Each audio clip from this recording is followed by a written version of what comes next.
This episode is brought to you by Prize Picks. You and I make decisions every day, but on Prize Picks, being right can get you paid. Don't miss any of the excitement this season on Prize Picks, where it's good to be right. Week 3 of football was very entertaining. Those blocked field goals that led to touchdowns, both by the Jets and the Eagles, were crazy. Jalen Hurts and the offense really showed up too. And don't get me started on Jonathan Taylor and the Colts. They had a date. Making picks on Prize Picks is simple. Be sure you download the app for the upcoming games. Which players are going off? Which players aren't? Prize Picks is the best way to win cash this football season. Make your picks in less than 60 seconds. Prize Picks is the best place to win cash while watching sports. Join millions of users and sign up today. Download the app today. Use code Shannon to get $50 in lineups after you play your first $5 lineup. That's code Shannon to get $50 in lineups after you play your first $5 lineup. Prize Picks. It's good to be right.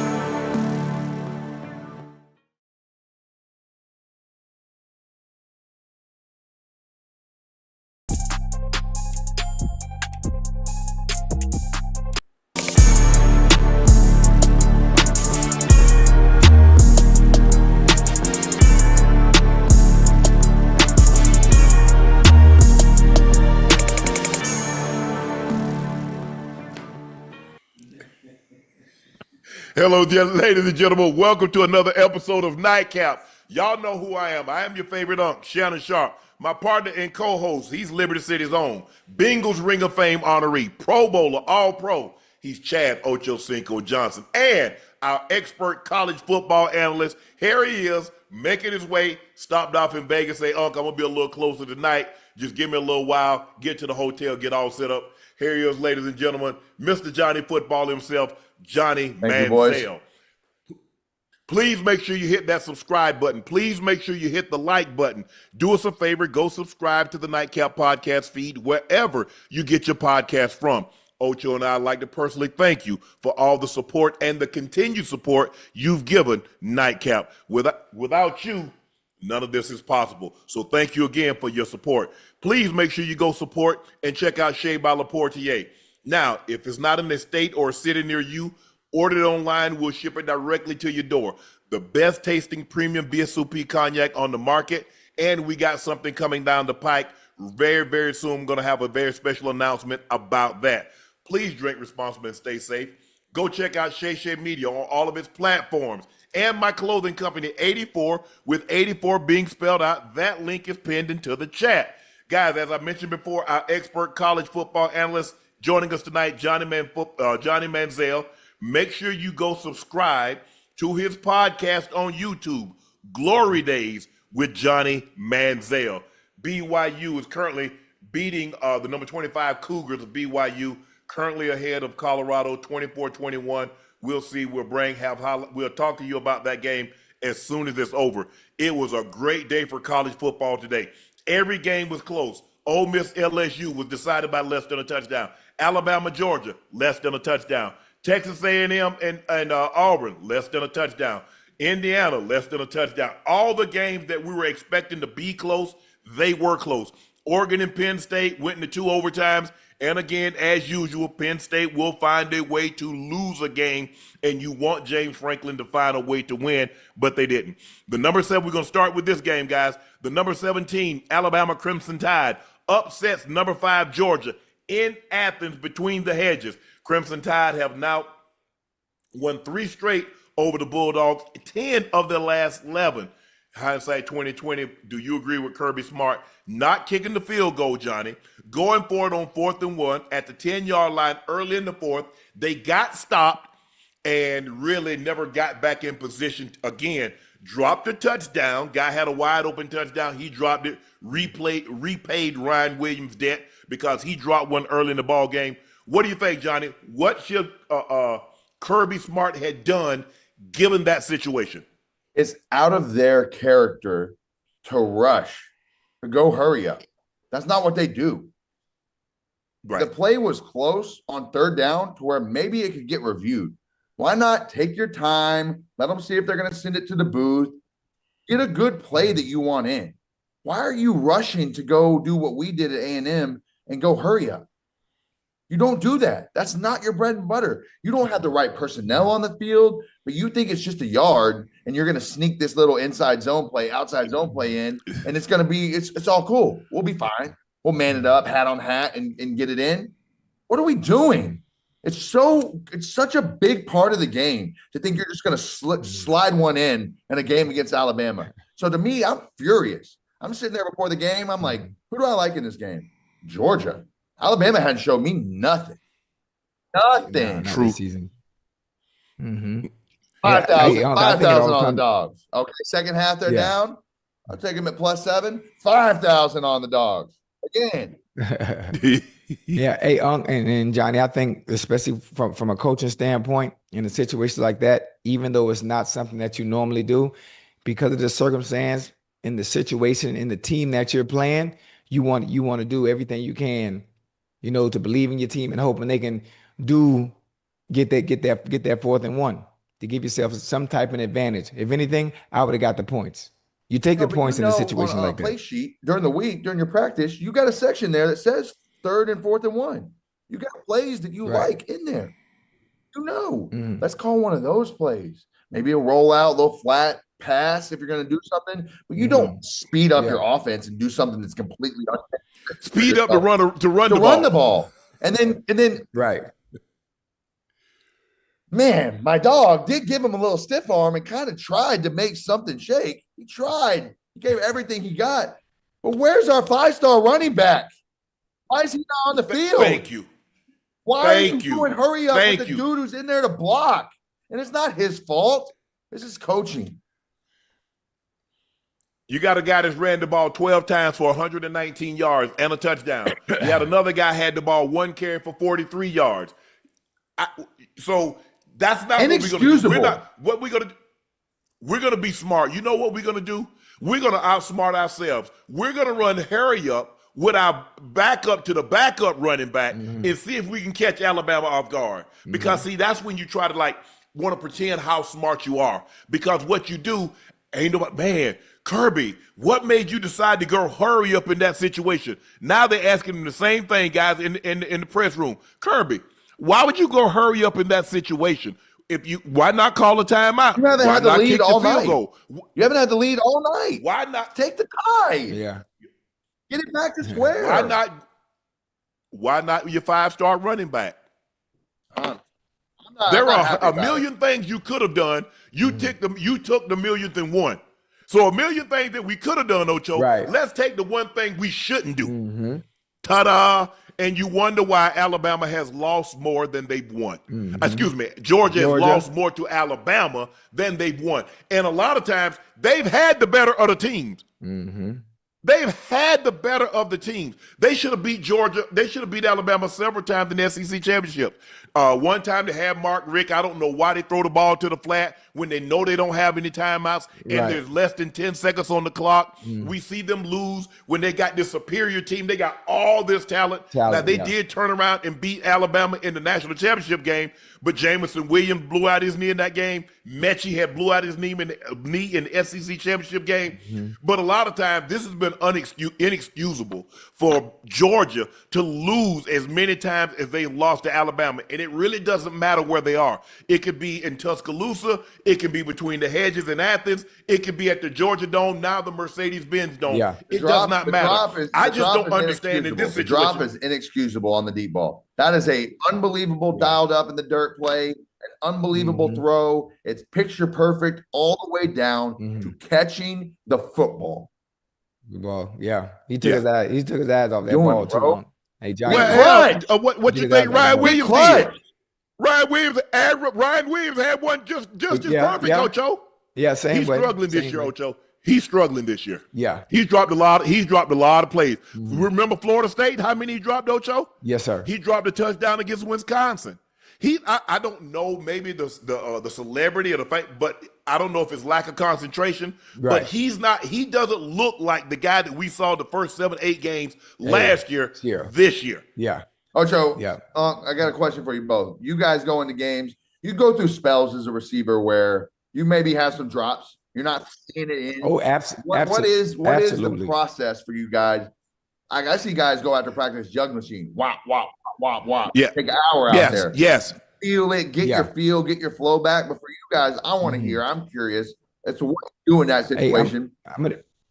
Yeah, and for me, when I got the yips like that, especially in a game where I drop 2, maybe 3 balls, it doesn't matter how much jug machine I do Wednesday, Thursday, Friday.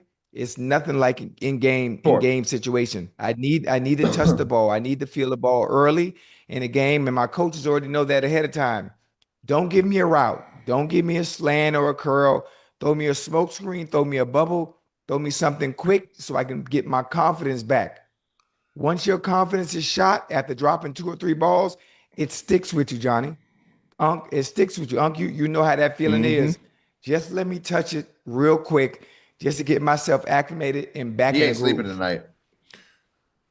For me, I wanted the passes that I dropped, I go through the same route. So if I was dropping an out route, I would go through that motion and have and catch it on the jugs. I'm not just standing there like this here. So I'm going through the motion, or I'm gonna have the quarterback to throw me the ball that I struggle with in the game. So if it was a slant, and most of the time I struggled on the left-hand side. So I'm lining up on the left and catching the slant like this. So I struggle with that. So that's what I would work with. If I struggle with the basic cross, if I wasn't catching, even if I caught the ball, Ocho and Johnny, and I didn't catch it clean, I consider that a drop because now I'm bobbling it. Had a guy been there, I would have dropped it because me bobbling, he hit me. Now the ball could have gotten popped up in the air, or it could have hit the dirt. So anytime I didn't catch it clean, I worked on that. But a spell might be in a game. It wasn't I wasn't going struggle in this game, struggle in that game, clean for 2 more games, struggling. Hell no, it wasn't none of that. No, nothing like that. So I just think the thing is, Ocho, when you have a lot of success, and he had a lot of success last year. Early. Yes. And sometimes we start to read the press clippings and we start to believe, and I don't know if we're putting the same work in, but you can't drop that's routine. Because on the road against the number 3 team in the country, that is a ginormous play, Ocho. We've taken the crowd completely out of it. Now they did go down and score, but you want to hush a crowd, hostile crowd, big plays. Get a big play. Big plays. Hey, man, we've seen him do it last year, huh? We've seen him do it last year multiple times against big teams in big games. So we know he's capable of doing it. All he got to do is just block. He did it against Georgia last year, Ocho. Ocho, remember he caught the one and he stopped and pirouette and came back. Yes. Listen, all Ryan got to do just lock back in. Lock back in. Remember where you at. Remember how you got. This is a good thing though too, because he can't come out this year no matter what. So he gets a year no matter what. So that's okay. Let him develop. Let him go through this. Let him have his. He's gonna struggle to get to 1,000 yards. He's gonna struggle unless he really pops off in the back half of the season to go for 1,000. Right. For him to come out this year after the season he had last year and have 700-800 yards will be a disappointment. That's a hungry dude in the offseason. Yeah, but those other guys kind of stepped up in his absence. But I was surprised. I like Horton. Brooks had a big play, had some big plays. But I was surprised that Georgia, how poorly Georgia started the game. I think they had a turnover early. As soon as they got the ball, they turned it over. Georgia normally comes out. Look, this is not the same Georgia team that was winning national championships with all those 5-star defensive linemen. That was they had 5 guys go in the first round, and they got an offensive lineman going in the first round, and you got James Cook, and you got this one and that one. They don't have that level of talent. They talented now. Don't get me wrong. So I don't want people to say,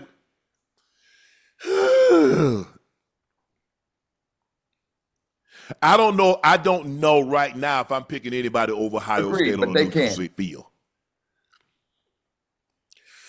Do we think they got enough offensively? You like Stockton? You like Stockton that much? He made some good throws tonight. That deep ball that was dropped, that's a good throw. There's times third down, 3rd and 9, where he stepped up and ripped some balls. And that's what I look for throughout the night in a game. Big plays, you need something, you're backed up, and you step up with confidence, and you really let one come out of your hand and let it spin. He caught it, kind of got banged around on a 3rd and 9. Like, that's a good throw, a confident throw. That's one against a good defense, a good team you build on. Right. So when you see stuff like that, is it consistent enough, Unc? That's why you're making that face. Is it consistent enough? Right. Not. But you grow as the season goes on. You learn from this. You go back and watch the tape. Look, they got their work cut out for them. Yeah. Vanderbilt, this is not your father's and grandfather's Vanderbilt. I went to dinner with Diego Pavia tonight. They hungry. And guess what? I'm going to Tuscaloosa, Alabama on Saturday, and I'm on the Vandy sideline. Oh, I'm in a Pavia jersey. Ooh, yeah. Because Alabama say we owe y'all after what y'all did to us last year. We owe y'all big time. It on is what them boys are saying. Yeah.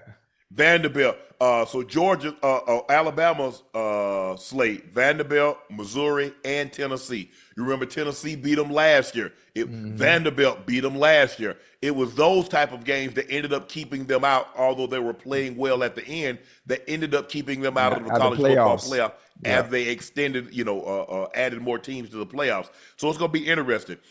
I don't know, guys. I don't know. Let me know what you think, Johnny. Man, had Kalen DeBoer lost this game, boy, they already calling for his head. Yeah. They're already calling for his head. A game like this, buy him some time.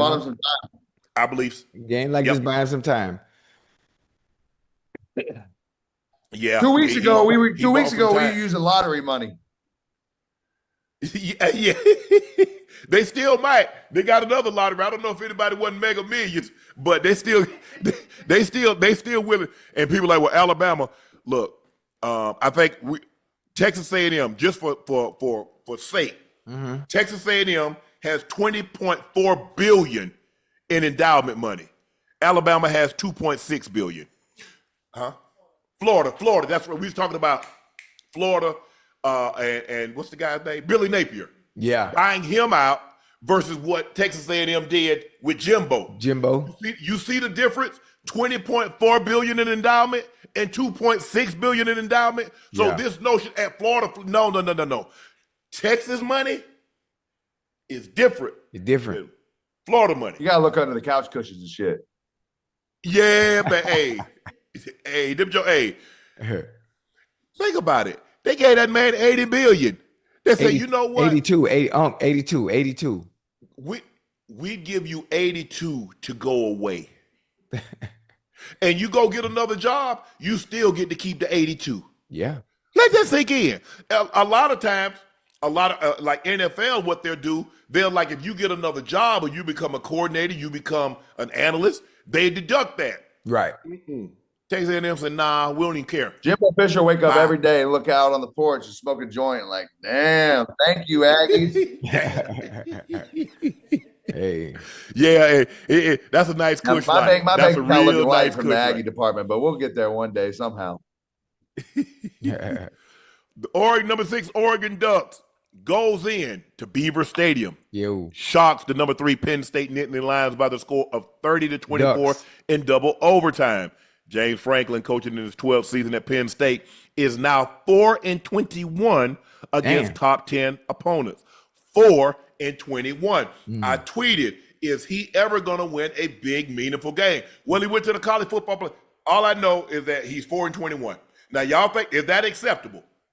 Nah. Is that now? All I know is when I grew up, Penn State was a big thing. Joe Pa, rest his soul, they won. Yeah. And more times than not, he won games like that. Go back and look at that 87 national championship game against Miami. They had no business winning that game. You look at what Miami had as far as Testaverde and Jerome Brown and Danny Stubbs and all those guys. Yeah. Penn State had no business whatsoever winning that game. And Penn State was known to win games like that. Right. I think, if I'm not mistaken, I think they beat Georgia one year for the national championship, or they kept Georgia from winning the national championship. I'm just shocked that somehow he will find a way to lose to Ohio State. He'll find a way somehow, Johnny, to lose a game. You're like, okay, they're at home. They're going to win this one. Oh, they got this one in the bag. And he'll F it up. Yeah. I mean, they were close all game, Johnny and Unc. It was a very good game, a very defensive game. Obviously, I'm confused as to where all the stars. There's always every team always, especially like Penn State, there's always a star. Nobody stood out Nobody stood out. I think everyone's somewhat even, and that's what I was looking for. I was looking for one or two players that stand out and make a difference in that game, and nobody stood out to me. So at that point, it all comes down to the coaching. It all comes down to decision making in an important situation on who make the fewest mistakes that was going to win that game. I think I'm not impressed with that quarterback. Exactly. You look at number 15, 14 to 25 for 137, 2 touchdowns and a pick. You go to their running back, their rush game, leading rusher, 12 carries, 54 yards. You go to their leading receiver, 4 catches, 48 yards. That ain't enough on that side of the ball. That ain't going to get you a win. Yeah. It really isn't. We're talking about 15 being a guy. Can he go to the league? Is he the best quarterback in his class? Is the guy who showed flashes last year? You don't want to step up and be that guy in that situation, man. 137 ain't it. You're supposed to have that in a quarter in college. A whole game, a double overtime. Thank you.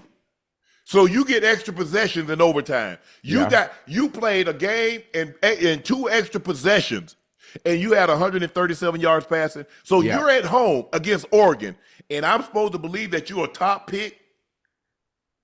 I don't know. Here's the thing, though, too. Here's what I'm thinking about it as well, though. Let's look back to last year. Oregon played Ohio State early on. Great game. Yes. Comes down, and then you look what happens in the playoff. Completely different thing. So I respect James Franklin. I like him as a coach, as a human being, as a program leader. I understand in big situations, 4-21, there's something going on there where you get nervous or you tighten up or get a little whatever it is. 4-21 in big games, come on. You throw darts at a wall blindfolded and hit more of 4 than 21. What are we talking about? But at the end of the day, you can look at this as we played the number 6 team in the country really tough. And if we see them again, come on. It's all about perspective and how you handle this loss. But here's the thing: you at home. I agree. Don't get no better. I didn't think Oregon was going to beat Ohio State. They lost on a 2-point conversion. Ohio State at Oregon. What the hell you think that was going to happen if you meet on a neutral site? What happened? Yeah. The doors blowed off them. If Oregon meet Penn State on a neutral site, again, if that's fortunate enough to happen, doors blown off. Because they still got Penn State. They still got Ohio State. They still got Michigan on the schedule. Yeah. So are we sure? They already got 1 loss early in the season. Are we sure? Are we sure Penn State, when it's all said and done, is going to be there, Johnny? You sure? Look, next week, UCLA, bop, bop. Northwestern, bop. Iowa. Easy. Okay. Maybe they give you a Oh, they're going to lose one of them, Johnny. That's Penn State. That's James Franklin. He's going to lose one of them. You come down to a matchup versus Ohio State. And for me, I ain't as confident as you sound in Ohio State's quarterback play. They're good as a team, as a unit. You rely on your D. You got the receivers. You got the pieces. I ain't as confident in them as most people are. And then look, you got Indiana, Michigan State, Nebraska, Rutgers. Nebraska, where do they play Nebraska at home?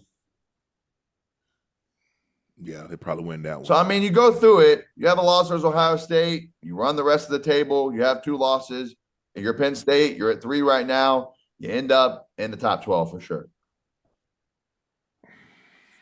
For sure. You might be right. The question is, what does Ohio State look like when it's all said and done? How many losses does Oregon have when it's all said and done? I don't believe, let's just say for the sake of argument, Oregon runs the table.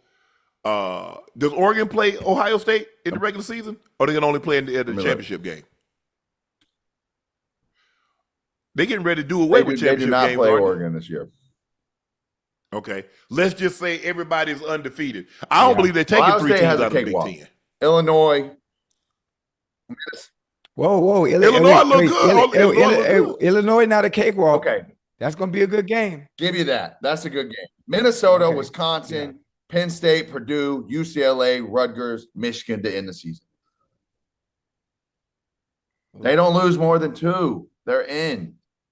True. Right. That Michigan game is going to be tough. I don't know what it is. Michigan seems to summons up the Something in the air. It Yeah. doesn't matter. They find a way to play to scratch, claw, and dig out a win against Ohio State. No matter how talented Ohio State is, Michigan somehow finds a way to win that game. It's been there. We see it every year. It happens. Yeah. But I'm just surprised that James Franklin, think about all the times, Johnny and Ocho, that we've seen Penn State have a superior team only to lose. Drew Aller, look, he might turn out to be one of the greatest Penn State quarterback in the NFL, and that ain't saying much because Penn State ain't had a whole lot of great quarterbacks in the NFL. You go back to Chuck Fasana and you go back to Todd Blackledge, hey, Kerry Collins, no disrespect, Kerry Collins might be the best. But he does not impress me. As my grandma used to say, he doesn't razz my berry. I get nothing. I get nothing. I get nothing out of that. I really don't. I'm looking at him, bro. I'm like, bro, what are we doing? And people have him rated really high, Johnny. Am I missing something? I mean, when it comes to the quarterback position, the quarterbacks are rated when there's not much else out there. There's not much else out there. We've been talking about the quarterback play. Even our boy Castellanos, who we were so hype about last week. I put some money on Florida State on Friday night. That ain't it. That was tough. They're sick. They're back to the drawing board. Yeah. I think Florida State might have been feeling themselves a little too much. You see what happens, Ocho, when expectations come? You see when they played Alabama, they didn't have no expectations. Right. Nobody. Now all of a sudden they're undefeated, they're on the road, and now you have some expectations. Could Florida State make the college football playoff? Now you start to have expectations. No one had expectations from Florida State until they did what they did to Alabama. Right. And now all of a sudden, damn, to that? Right. Man, look, I don't get it. Like I said, Penn State 4-21. 4-21. Penn State is 4-21 against top 10 opponents. And it's not like they haven't been ranked in the top 10 their damn self. So it's not like all of a sudden that's a top 10 opponent and we're unranked or we're we're 20, we're 25. Penn State a lot of time is ranked in the top 10 their damn self. Look, maybe they're afraid they can't find anybody else than James Franklin, but I'm not so sure that he would have been able to be at any other institution this long with the pedigree that an institution has as long as Penn State. I'm shocked. I am absolutely shocked that he's been able to be there this long. You're not going to be at Alabama. You're not going to be at Georgia. You're not going to be at any of these Ohio State with that. No, sir. No way. No way, no how. 4-21, and you lose it to Ohio State basically every year. How many times have he beat Ohio State since he's been there? Once? I think you get a little bit more leniency with understanding that you are playing a superior school. You get a little bit. If you can somehow get a win, yes, you understand that Ohio State has the better players. Here's the thing: they keep getting into the playoff. They get into the playoff and go look good and be competitive. You know that's the thing. They keep wiggling their way in, just good enough, bare minimum type stuff. So when you do that and you look back at the season as somebody who's overseeing that whole program, you're like, you know what? You don't forget about that loss versus Ohio State. You forget about that. Like, oh, we went to the playoff. Damn, a couple plays go our way here and there. Like, we're good. You look at it from that perspective. But in reality, when you lay it out, you lay it for what it is. If you're a top program, how many times? I think the biggest thing is this is where you measure a coach. How many times does he win a game he's not supposed to win? See, you look at Nick Saban and all the times he beat Georgia when he wasn't supposed to, or he beat an LSU when he wasn't supposed to, or he beat these teams. How many times will we go into a game and we say, man, Penn State ain't got no chance of winning this game, and they win it? They do right on cue. If it's a 50-50 ball game, they lose. So if we're looking at it and we're saying, okay, this is a game, I want to see somebody with Coach Belichick. Coach Belichick, a lot of times he's winning games like he wasn't supposed to beat the greatest show on turf. He wasn't supposed to beat the Legion of Boom. He was not supposed to go on the road and beat Patrick Mahomes. You have to win in order to get the credit that you deserve. You're gonna have to win games you're not supposed to win, Ocho. Johnny, you know that. You weren't supposed to win that Super Bowl in Atlanta. That's how you became Johnny. If you go to Alabama, if you go into Alabama and you lose, you're not Johnny Football. You got to win. You won a game that you weren't supposed to win. Nobody gave you a chance. Y'all was what, 2-3 touchdown underdogs? Points. But hey, Unc and Johnny, the funny thing about it is, obviously, sometimes coaches are supposed to win games that they shouldn't win to get the recognition. But it's hard to win games if you don't have the personnel. It's hard if they tell you to bake a cake, but you ain't got no goddamn no mix. You understand what I'm saying? Well, so make cornbread. Hold on, make something palatable. You know what I mean? But see, I get, Ocho, you're right. But that's the thing. Is winning. Let me ask you a question. Who had the most talent? The greatest show on turf or Coach Belichick's Patriots? Yes. A game you're not supposed to win. You're undermanned. The great ones find a way no matter what. There ain't no excuses. Giants versus the Patriots. One team is 18-0. One team got, some argue, the greatest receiver ever. The greatest quarterback ever. The greatest head coach ever. Yeah. Ta-da. Yeah. So sometimes you win games when you're undermanned. That's, Ocho, if all I do is win when I got the best team, how good a damn coach am I?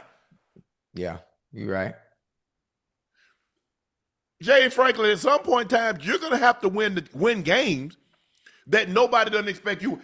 And now you're at home. You're the number 3 seed. People were expecting you to beat Oregon because you're the high-ranked team and you home.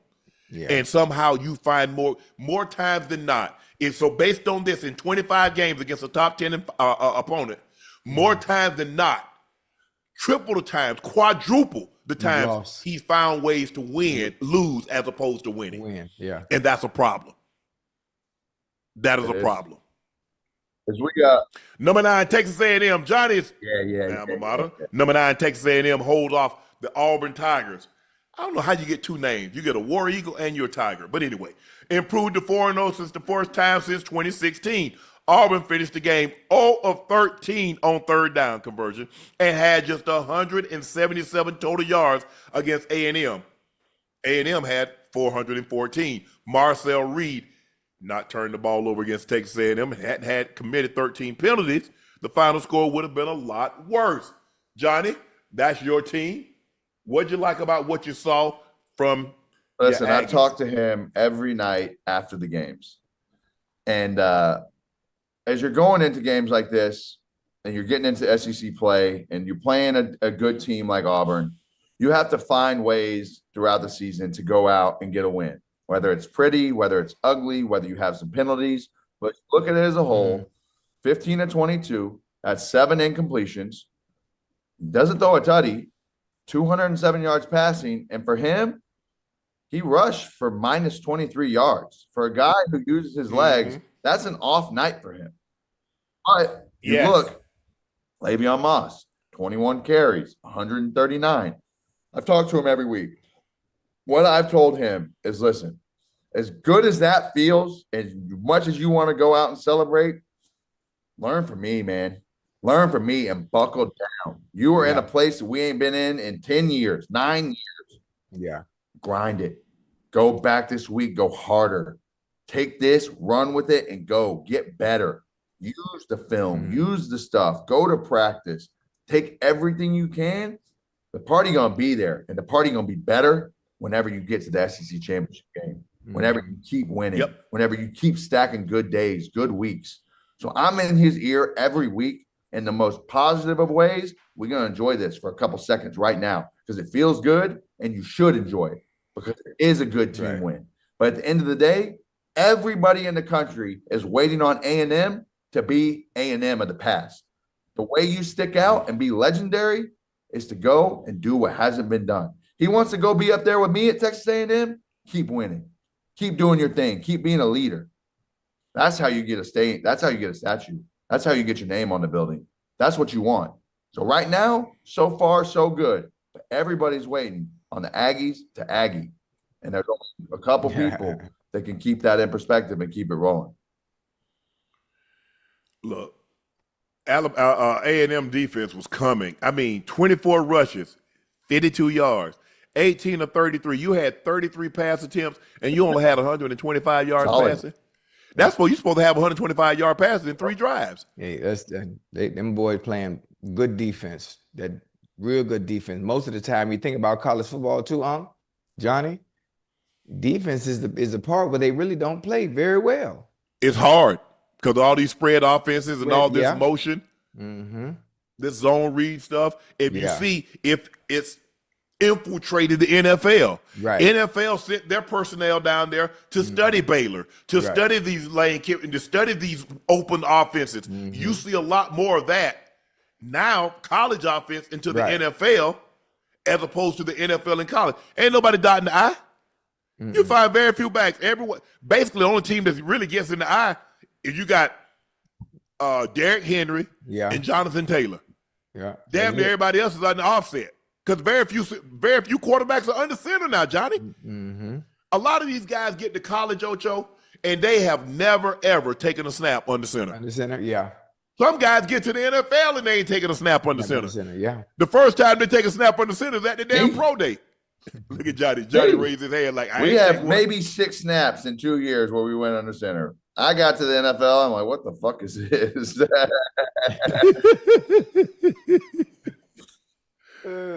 You feeling good about your Aggies? You think they can make it all the way down to Georgia?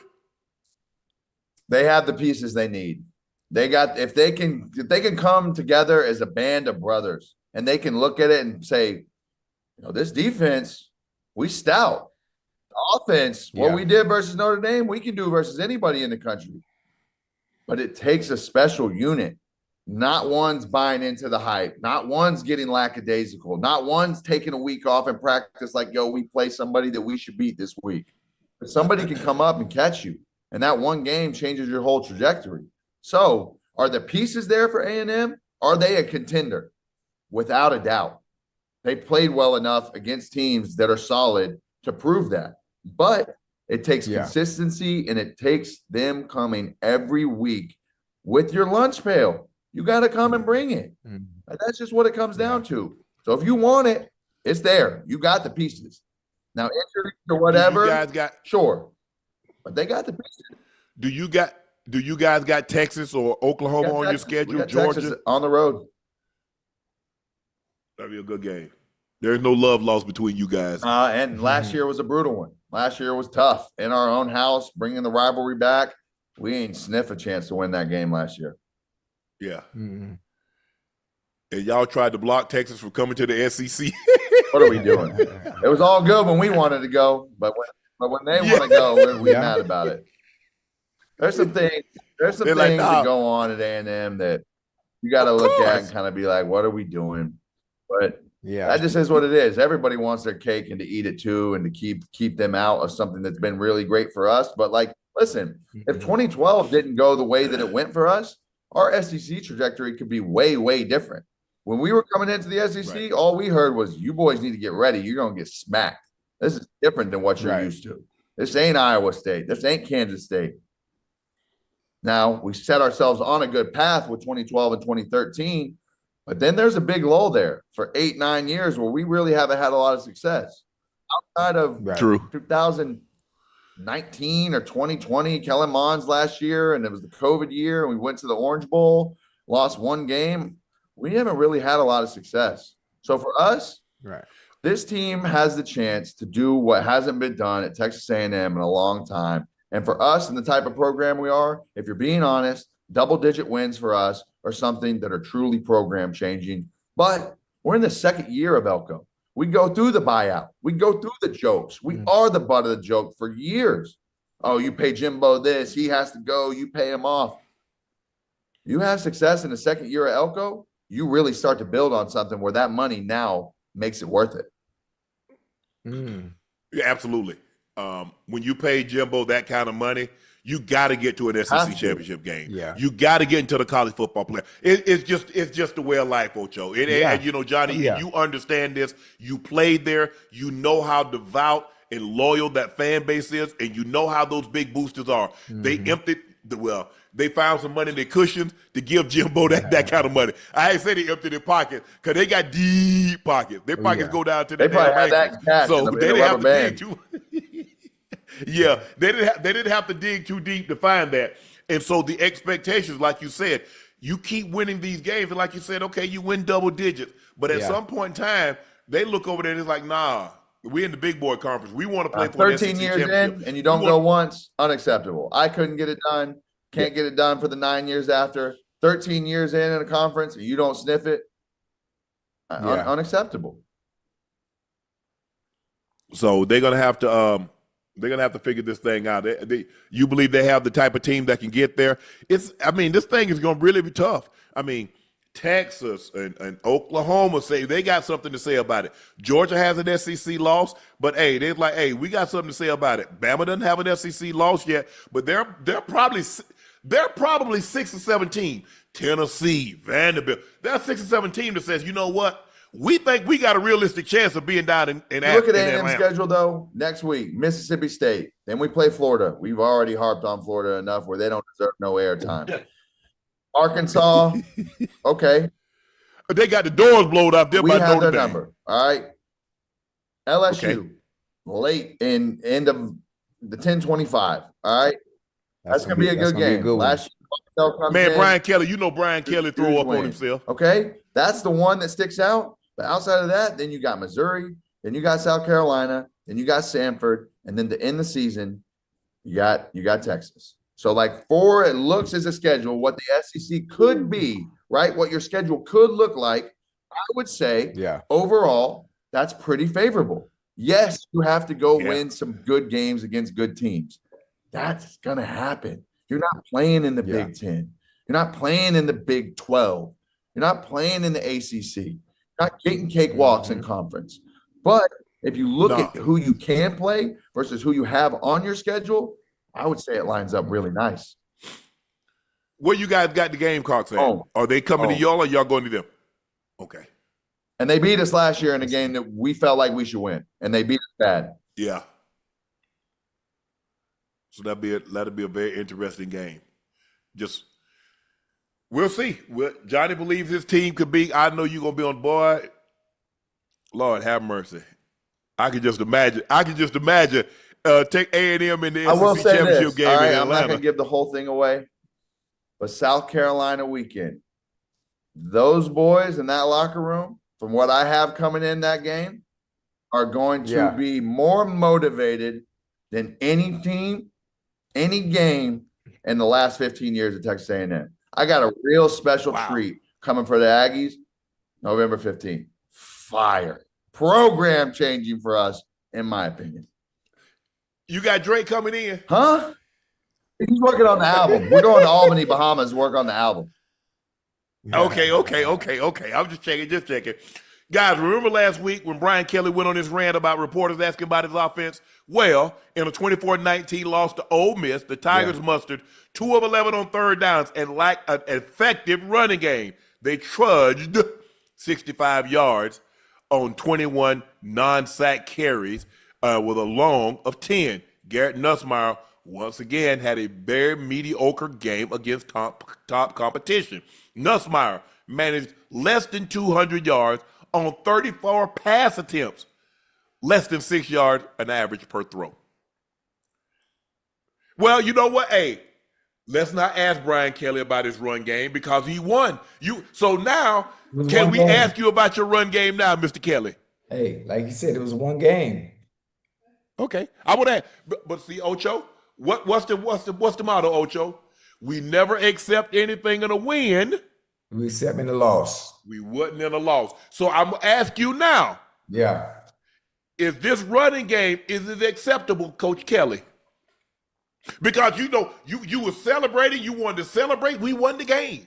The guys ask you to say, we won the game. Guys, we won the game. Okay, now that you didn't win the game, do I have your undivided attention? Now, Coach Kelly, I'd like to ask you about your running game, because last week you didn't want to talk about it because you won. Can we talk about it now? What would you like to say about your running game? What's happening with your running game, Brian, Coach Kelly? I wanted to do that reporter ask any questions after the game. I could be the reporter. Because I was like, Coach Kelly, I remember last week, you said you had won the game and you didn't want to talk about it. You want to talk about the win. Now that you didn't win, can we ask you about your run game? This game went over when Kiffin's daughter and the LSU dude, when that came out and he said, put money on the over, this game was over. Johnny, what am I missing about Nussmeier? What am I missing? Listen, there were times last year in games that I watched with him where I came away really, really impressed. Don't see it a lot, but for whatever reason this year, we are seeing regression from guys who played well last year. Klubnik, Aller, Nussmeier. They're taking steps backwards, and that's really, really rare. As the game goes on in college football, at least for me, because I can only speak on my perspective, the game got slower. It became more detailed. It came more guys being in positions. You see so much of the same coverage. You don't see a ton of nickel dime package, random blitz coming. You don't see a lot of different fronts, and you see the same base. Over, under, same positions, a lot of cover three, teams that play quarters. So for guys who have now played, Nussmeier's played 20 games. These guys have played enough games, live bullets firing, to where you got to come out, and this should be toying with people. So it is weird, and it is like really like something's going on to where they're not getting coached in the right way. Because I was fortunate enough to be coached by guys who pushed me, who helped me learn the game, to where things felt slow for me, and the next year was better. It kept getting better and better and easier and slower, to the point where you can do it with your eyes closed type of thing. But a lot of it comes with confidence too. Sometimes you get a little rattled. But what we're seeing right now, he's a better player than what he's showing. And that's what I'm going to leave it at. I'm not going to dog on him. He's better than what he's showing. I think the thing is, if there's a chance, and this is what I always tell guys, Johnny, if there's a chance for you to come out, go and come out. Right. Because the only place you can go is down. You can go down. It goes back to, I know you don't probably remember this, Ocho. Georgia Tech had a safety. His name was Ken Swillings. He's going to be a top 10 pick. He came back. He ended up getting drafted like the 7th round because he went to a bowl game and he had to cover. And it didn't work out so well for him. He got exposed. So that's my thing that I tell guys. Well, no, bro. Only thing you can do is get exposed, and deficiencies can be exposed. And now all of a sudden, boom. If you can go out and be a first-round pick, man, go on and get that money. Get close. Go ahead, because now with the money that it is, you could be a $300 million quarterback, and you'll be 25 years of age. You could be a $200 million defensive player, especially lineman, D-line or edge rusher, at 25 years of age. Right. Go on and get close. You can get 300 million at the quarterback. I agree with you, Johnny. You can only go to the playoffs one time out of your first 4 years of your deal. Yeah. So when I look at the guys that you mentioned, Nussmeier, I look at Klubnik, I look at Aller, I'm like, and these are three guys that everybody had like top quarterbacks. I'm like, well, damn. Shador probably thinking, man, I should have stayed my ass in school. I could have came back. I'd have definitely been a top 10 pick with this class. Yeah. Yeah. I mean, when I say literally nobody stands out. Nobody. Week out, like what you normally see? No. Nothing like that. I mean, none of the. It's been a while, guys. It's been a while that we could honestly turn the TV on and say, you know what? I don't see no quarterbacks to get excited about. Who you wake up on Saturday and you're like, damn, I'm excited to go watch right now. I have to watch that game. None. Well, I mean, I don't even know. Johnny, are they even going to give the Heisman out this year? I mean, you got the award, so you would know. Are they going to give the award out this year, or are they just going to hold on to it? A couple guys out there that are floating, doing enough. Like Diego Pavia has a real chance. He got a chance if he goes and continues to play. 6 studies today, 5 passing, 1 rushing. Big games on the schedule coming up for them. You play Tennessee, you play Alabama, you're at Vandy. Yeah. You end the season 10-1 in the playoff. You keep doing what you're doing. You play the way you play. Marcel Reed, you guys run the table, go undefeated. Yeah. Come on. Man, I'm looking at some of these guys. I'm like, damn. I'm like, the committee going to be like, nah, we good. We holding off. Hold on to it this year. Yeah. We're going to have a Hey, they can go ahead and slide me another one. Yeah. Hey, I'm sitting here trying to think about that question you just asked. When it comes to college football, what team do you sit there, or even a player? Most of the time, we've always gotten one player on one team that we watch. I mean, maybe Ohio State and Jeremiah Smith. That might be the only one. He's the only one that you get excited about. Yeah. And then you get frustrated when they don't throw him the damn ball, and then I turn the TV from him. Yeah. Because maybe I be thinking in my head, well, maybe I'm bringing him bad luck. Maybe because I'm watching, and he know I'm watching, and they won't throw him the ball. So maybe it's only week 4. We need to give them a little more time. Maybe they're a little rusty. Maybe it's one of them years where take a little time to rust off. Johnny, you weren't like that. When after you won the Heisman, you came back, you picked right back up. That's what guys do. Go back and look at the guy. Look at Trevor Lawrence. When Trevor Lawrence stepped on campus, Trevor Lawrence ended up taking the guy's job, wins the national championship. He's like, that guy's gonna be the number 1 pick. Yeah. And I be damn, he played like he was gonna be the number 1 pick. Jameis too. Yeah. Jameis, yes. Yeah. Baller. Baker. Kyler. Mariota. I mean, come on, man. What do we do? What are we doing here? Look, and I understand. Maybe that's unfair. It's not unfair to have these expectations when I'm just going by the projections and everybody look at these guys. These guys can spin it. Bro, I'm looking at these guys and I am unimpressed. Yeah. I think of the guys that we mentioned leaves a lot to be desired. Mm-hmm. And it's not they got players around them. It's not like the cupboards are bare. And I understand this is college football. These guys are 18, 19, 20 years of age. But I mean, we should have expectations. I mean, and these are the top guys. Aller was everybody, he come back, he's gonna improve upon what he did at Penn State. And Nussmeier. I think his dad was an offensive coordinator, wasn't he, Johnny? Isn't his dad an offensive coordinator? And so all the guys that were mentioned, and I'm like, well, damn. I'm just, like I said, I haven't been really impressed with a whole lot of quarterbacks spinning the football this year. Yeah. Maybe I need to go out. Maybe I just need to watch some random. Because I did get access today to. I've been talking with Jake Spavital, who's the OC of Baylor. Their quarterback right now is playing at a very, very high level. He texted me today, we had another one of those days where our QB is playing high-level football. And for the people who haven't tuned into a Baylor game, and you probably haven't because they're not really ranked, their offense and what he's doing at the quarterback position is something to go and watch. But he gave me access to be able to go watch the all-24 film and to be able to go see all the version. So during the weeks now, I'm really going to start looking and seeing some of these guys. I'm going to come back with some good feedback on Saturday nights with some guys and be able to have some stuff to be able to show because it's out there. You just got to look hard enough to go find it. It's not the stuff you're going to see on the highlights and this and that because it may be from different teams. But right now, especially going into this next week, Diego Pavia has a chance to really go into Tuscaloosa and do something this weekend. Really. This is the opportunity. So, I mean, Carson Beck, the guy from Arizona State, Levitt, he played really well at the tail end of last year. He's kind of playing well right now. I mean, we like him. I might have to start watching him. I agree. He's fun to watch. He's made some plays where I've seen 5-6 highlights clips this year. Go back into last year a little bit where you're like, okay, white boy, let's see it.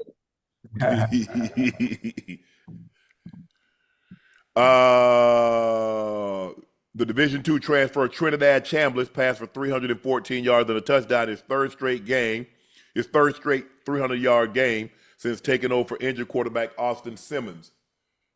I mean, look, you can say what you want to say about Lane Kiffin.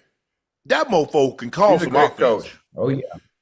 Oh yeah. Man, that play that he called Wait, which one? on to get that first down. First down? Yeah, man. Yeah. Hell, I still don't know where the guy came from. Hell, I think he came off the sideline. I said, how did this big dude get so wide open?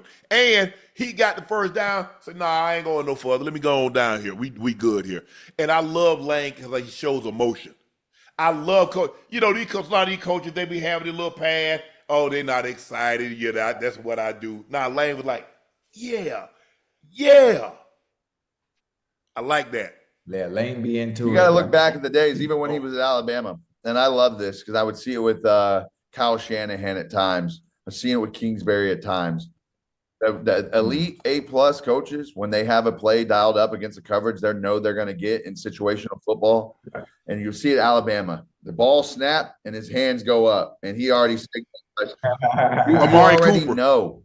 Quarters, got the basic. We're going to throw the post over the top. Safety's coming down because that's what he does. He's greedy going for the pick and launch it. All you got to do is step back, close your eyes, and throw it. So when you get coaches like that who know what they're going to get because they sit there and grind enough tape and have done it enough, it's an impressive thing. And guess what? You don't see it all across the land.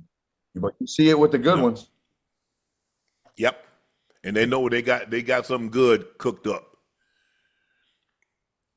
With a chance to win the game, Caden Salter threw a pick with 50 seconds remaining, and BYU wins the game 24-21. Look. Damn. The Buffs are 1-7. Hold on, let me pull this game up. Cause again, I don't know what's going on. They're gonna have to go get some linemen. They have to go get some D linemen, Ocho. Yeah. Because guess what? Again, they can't stop the damn run. You live and die. You live and die in the trenches. You live and die in the trenches. That is the only thing that separates the Power 5 schools from everybody else, is the fact that in them trenches, offensively and defensively, you got some hogs that can really go and can really play. If you can't stop the run, you dead in the water. You're going to lose every game. It doesn't matter who you playing. You can be playing the Sisters of the North. If you ain't got nothing up front, they're going to beat you. 36 rushes, 206 yards given up, a touchdown. Hell, they ran a handoff to the wide receiver, and then nobody touched him with 32-yard touchdown, and nobody touched him until he got to the 2. Hold up. Didn't BYU got a quarterback number 47? That should be illegal. Ain't no way. What number is the quarterback? Wasn't he number 47? Wearing 47 at quarterback? I think so. I saw 47 throw a pass. Maybe it was a halfback pass or something. What's the quarter? What number is I got it. Yeah. He's a quarterback. Number 47, 19 to 27 for 179 and 2 touchdowns. Ain't no way I'm losing to a guy wearing 47. Listen, when you can't stop a nosebleed and the tissue don't work, it's been the same thing year after year. I get it. If in 1920s and 30s, quarterbacks had 60 numbers. They had all kind of numbers. Yeah. In today's game, this man got 47. Yeah. Hey, listen, there's significance behind that. We just don't know what it is. He went John Lynch. We got John Lynch playing quarterback. Lynch, a hell of a player. But come on, Colorado, y'all got to. What we doing, Ocho? We ain't got the players, huh? They don't have the players. You don't have the players to compete. That's it. And the ones that are there, they're making mistakes that you can't make. You can't overcome the mistakes that they're making. The decision making, especially at the quarterback position, that's very important. The question is, does he got to get out of there? Because it's going to take a lot of money, a couple years to get guys in the program to be able to compete in the trenches like that. Because the talent you're playing and the teams you're playing, aren't SEC caliber. What happens when you get into the playoff and you play one of these top dogs? It ain't going to go very well. So it poses the question, you're not. He got to go. Yeah. You're not going to ever get into the college football playoffs if you cannot stop the run. Yeah. You giving up 200-plus rush yards a game. We just talked, hold on. Who did they play the other night, and they gave up damn near 300 rush yards, Ocho, and we came on here and said the exact same thing. It was the exact same thing last year. They couldn't stop the run. The previous year, they couldn't stop the run. And here we are in year 3, and they still haven't gotten better at stopping the run. Yeah. Damn. Tough. You know, you could coach till you blue in the face. You could scheme up. You could know about tendencies. You could study. You could watch film. Unless you have the personnel to get out there and execute whatever it is you need to execute, especially in them trenches, you're gonna get steamrolled every goddamn week. Well, they did something to stop them. They had a 14-3 lead, and then they had a 21-17 lead. So they did something. So what happened after that? 11 of 16, 119 yards. He plays good in spurts, and then he forgets that. I don't know. They ran the ball well tonight. They had 37 rush attempts, 172 yards. These are the type of Ocho. Because everybody said, well, this was an opportunity for the Buffs at home to be the ranked team that was undefeated. This is the opportunity. These are the moments that you seize upon. And they squander this. Now, we remember last year what happened, Ocho, and remember in the bowl game, what BYU did to them? Yeah. Hey, you got to have the personnel to capture those moments you're talking about. Johnny, you got to have the personnel. You got to have them dogs. At least 2 or 3 We wouldn't be talking about Colorado if Prime wasn't there. We wouldn't even be talking about Colorado if Prime wasn't there. They wouldn't even be nowhere on the radar. This ain't the Colorado, the 2000s or the 90s or whatever. 90s. This is not McCarthy, Coach McCarthy. Rest his soul. No, they had players. They had a bunch of first round draft picks. Look at Alfred Williams, Canavis McGee. They had Cordell was there, and they had Rashawn Salam, and they had Deion Figures. They had Chad Brown. No, they had players. They had players. They had Eric Bieniemy, J.J. Flanagan. No, Michael Westbrook. Yes. Ray Caruth. They were loaded. Go back and look at the offensive linemen that they had. They were loaded. There's a reason why they won a national championship. There's a reason why they put Foots in Nebraska when Nebraska was really, really good on Thanksgiving, or the day after Thanksgiving, excuse me. No, they don't have that level of talent. No. And they're not going to get that level of talent because you don't have the resources to get, you know what I'm saying? If you can't do it with Prime, you can't do it with no one. No, they don't have them. Look, when you go into the grocery store, all the stuff that they want you to get is eye level. The really cheap stuff is on the bottom or on the top. Everything that they want you to purchase is right there in your eye level. You can just reach and grab it. Right. We got a lot of bottom of the barrel over there. The really top players are at the top, and they don't have a step ladder to reach up there and get it. I don't know if y'all been in the grocery store lately, but go in the grocery store and look eye level and see how they got all the name brand stuff. Not the stuff that's in paper, the cereal that's in cellophane bags. They got the box, the Kellogg, the Post, the good stuff. You see, right? You walk in, it's outlet. There, let me grab this right here. I'm gonna get this right here. All the cooking sauces, all the oils, right there, right there. All the good soda, right there, right there. All the good water, right there, right there. In arm's reach.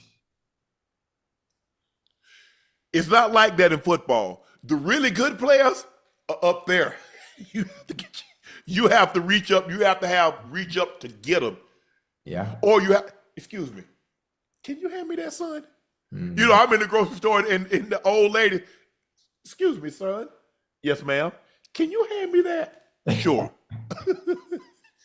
Hey, but the funny thing about it too, about those things that are not in arm's reach, you know who it would take for Colorado to change their program around? Who? It would take for one of the Saudis to be interested in Colorado for some reason and go buy up all the players that come there and transfer. Yeah. That's about it. That is about it. There's only so much you can do coaching wise. There's only so much you can do. So they're just screwed forever. Man, listen. You know when you rub your head. Hey. Yeah. Look, it's hard when, Colorado might have what, $3-4 million in NIL, and then you got other teams like Ohio State got 25-30, and you got teams that got 15-20, and you got teams got 20-25, and you got teams that got 10-15. You can't compete. It's just like racing, NASCAR. Yeah. Look at the teams that got the money. You look at Penske. You look at Joe Gibbs. Yeah. Mm-hmm. And you notice you look at Jack Roush. Mm-hmm.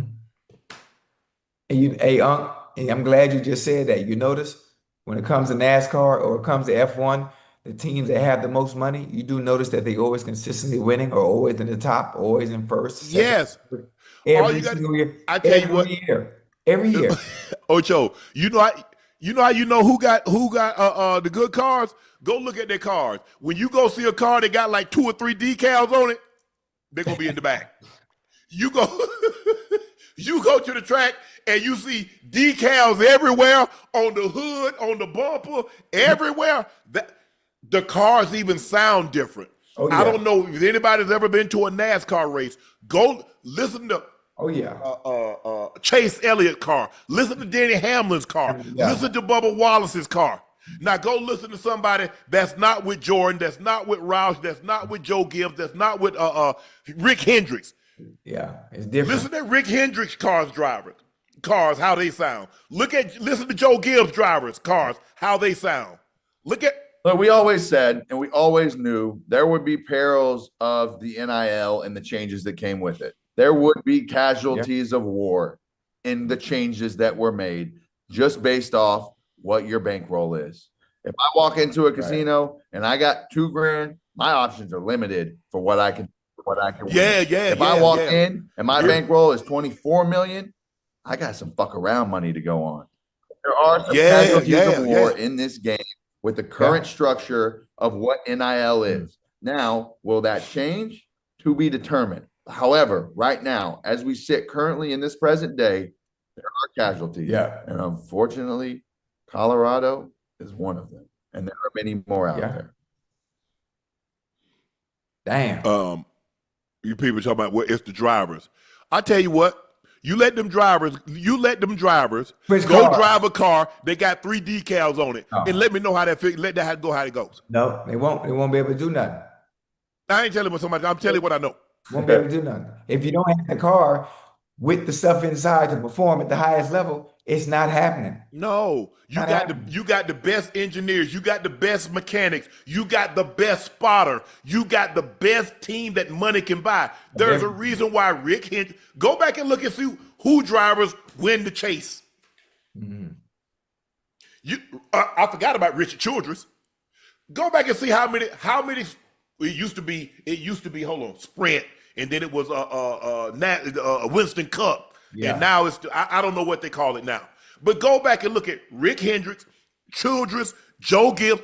Go back and look at their drivers. Go back and look at how many cups they won. Right.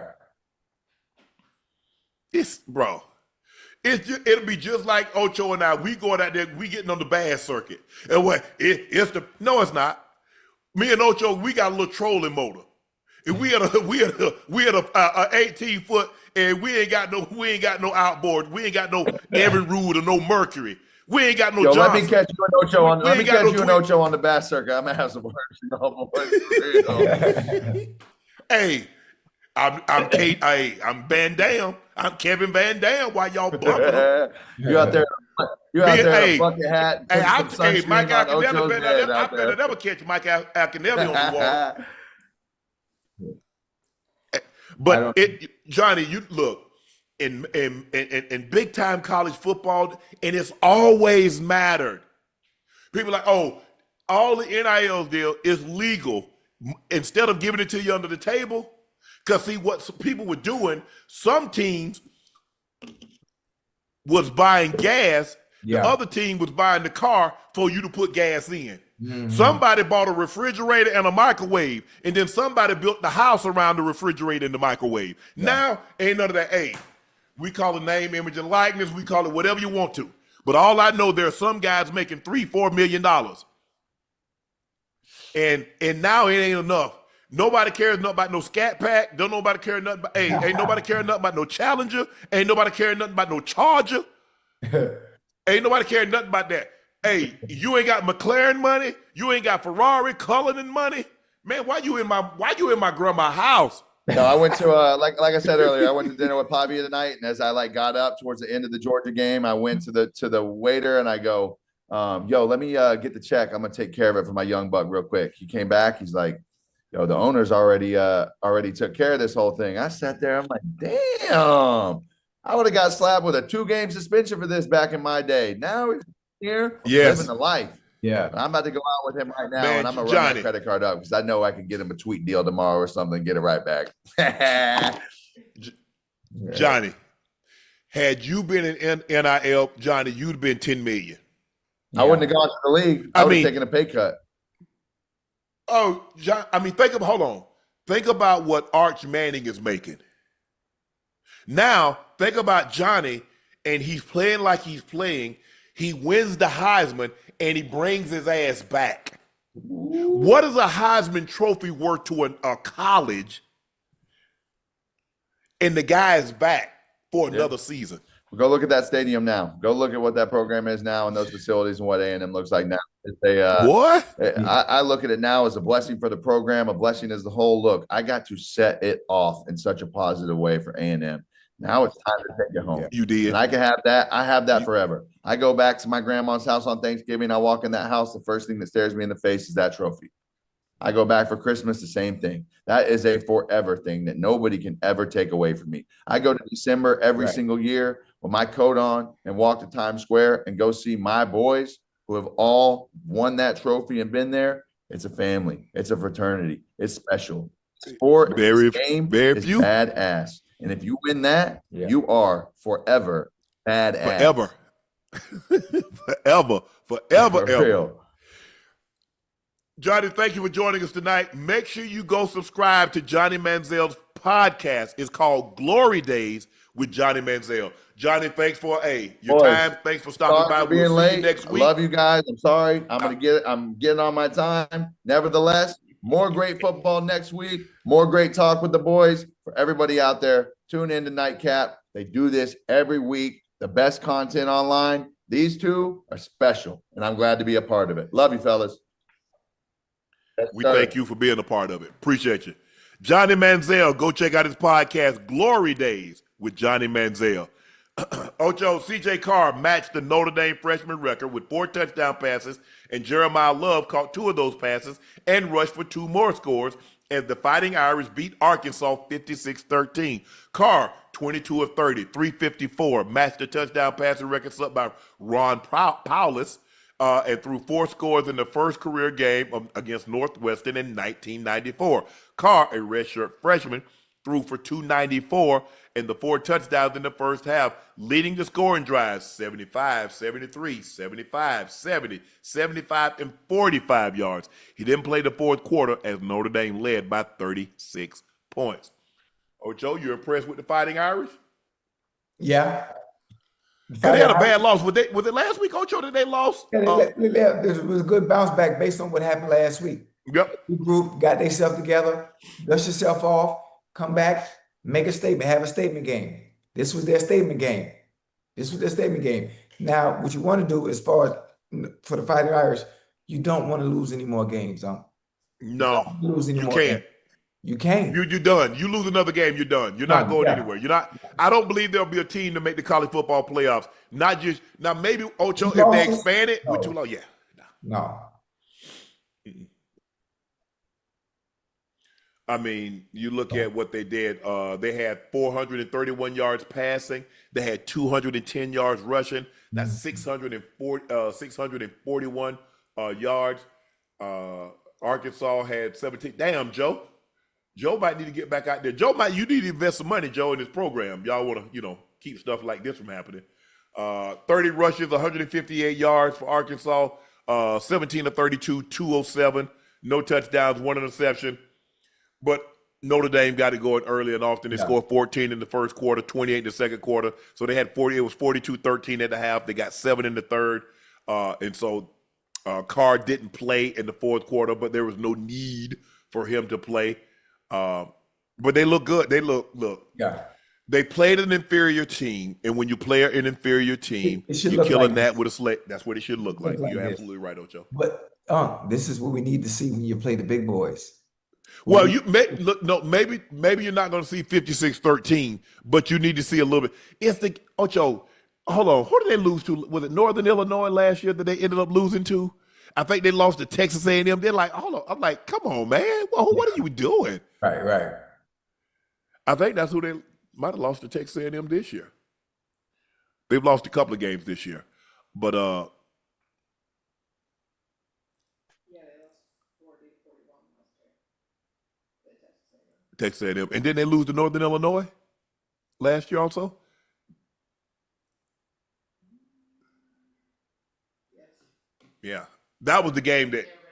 Right, that was the game that I think he reached out to the coach, and the coach told him how they beat him and some of the tendencies, some of the things that was going on. But this is a big way to get a nasty taste out of your mouth. Yeah, losing is to go on the road and thump somebody by the score of 56-13. Number 15, Tennessee beats Mississippi State 41-34 in overtime. The Volunteers finished with 466 total yards of offense. Mississippi State had this game, and then the quarterback, all of a sudden, he couldn't keep his feet. He rolled out. Feet go out from under him. I just don't. Sometimes I don't understand these teams. They be playing so good and just methodically just moving the ball up and down the field, short stuff, intermediate stuff, sprinkle some runs in, a little screen here and there, and then all of a sudden they forget what they did to get them the lead, or they get conservative, Ocho. And listen, it's always getting conservative. It's always you throw everything in the kitchen sink at them, then you run out of plays to call. So when you run out of plays to call, what's the first thing you do? You go in your safe box. Mm-hmm. Your safe box and get you beat every time. You're right. Tennessee got a heck of a schedule. They still got Alabama on their schedule. What's Tennessee's schedule looking like? Because they lost in overtime. They lost to I think Georgia in overtime last week.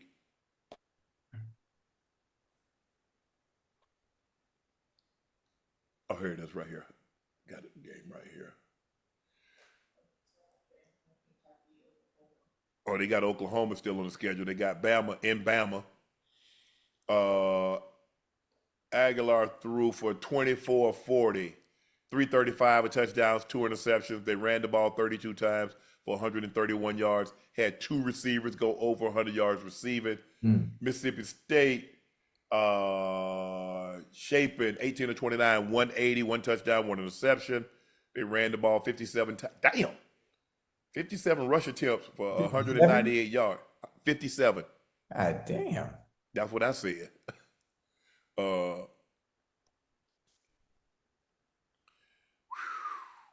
But Tennessee, they found a way to get it done.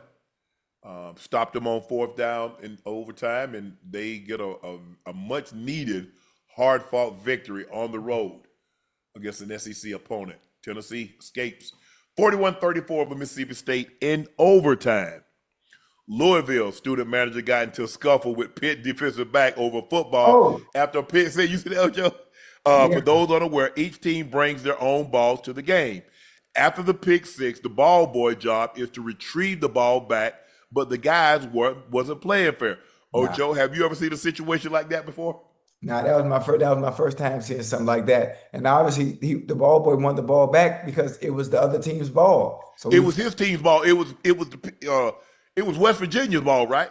Because that game was at West Virginia, right, Ash? So Louisville Pitt picked it off. Yeah. So it was. So the game was at home or on the road? But either way, it was their ball. Because it was the opposing team's ball. His job is to get the ball back. He wanted to keep it. He wanted to keep the interception ball. Yeah. So he was playing with it. I guess he was gonna throw it up in the stands and give it to the opposing team. I mean, to the fans. Right. Now, normally we see the ball boy Ocho running. You know, keep it up. He like the guy's running. He keep it up with him. We see that from time to time. Yeah. But I don't know if I've ever seen a situation like this. You're like, hey, they're like, bro, back up, man. Hey, he wasn't playing by the ball, boy. He was not playing by trying to get that ball back. Okay. But that was Louisville ball boy, though, right? Yeah. Like, bro, back up, man. You're doing too much. You take this job way too serious, bro. They'll probably tell him, say, hey, look, I understand you doing your job, but if a situation like that, just let it go. Let it go. Yeah.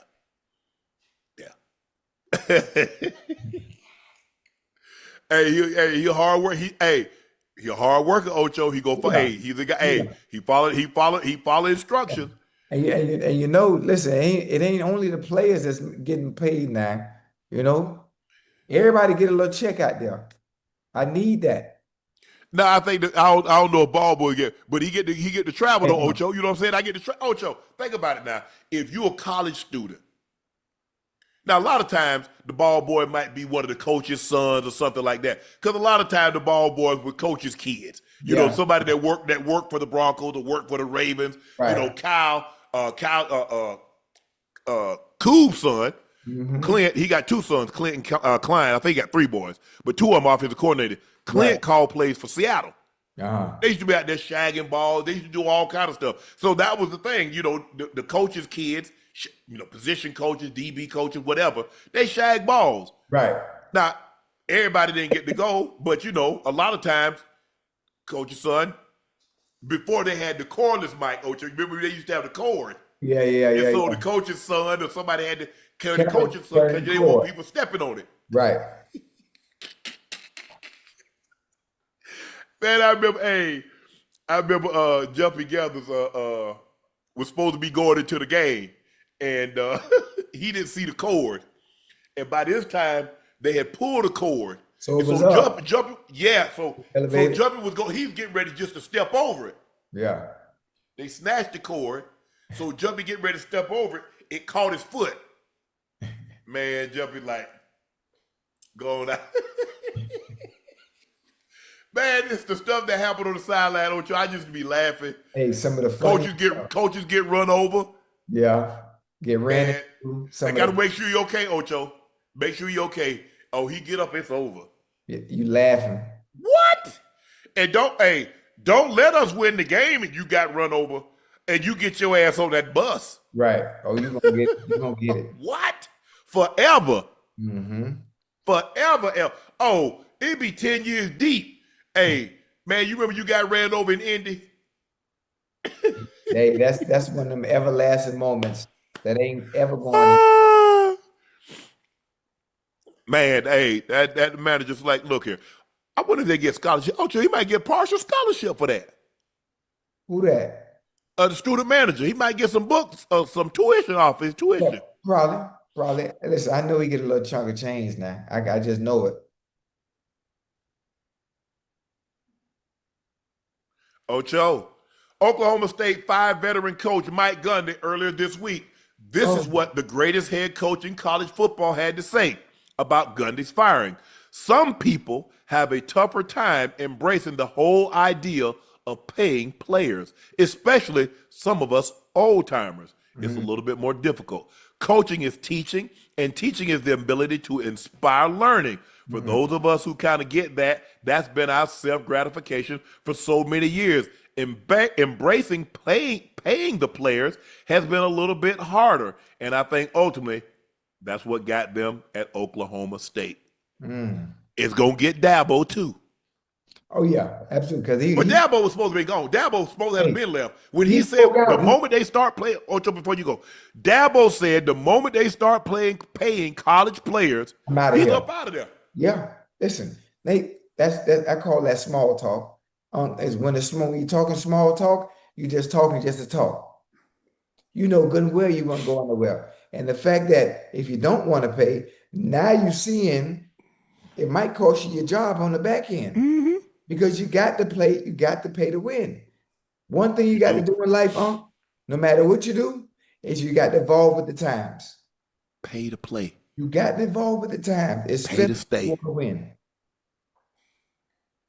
Hey, And this Mike. notion, well, if you're tired of winning, no, the expectations are you just can't win, Dabo.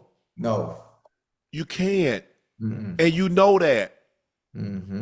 Ocho, I don't care if somebody else is getting paid as long as I'm getting paid. Right. You think let's just say for the sake of argument, Ocho,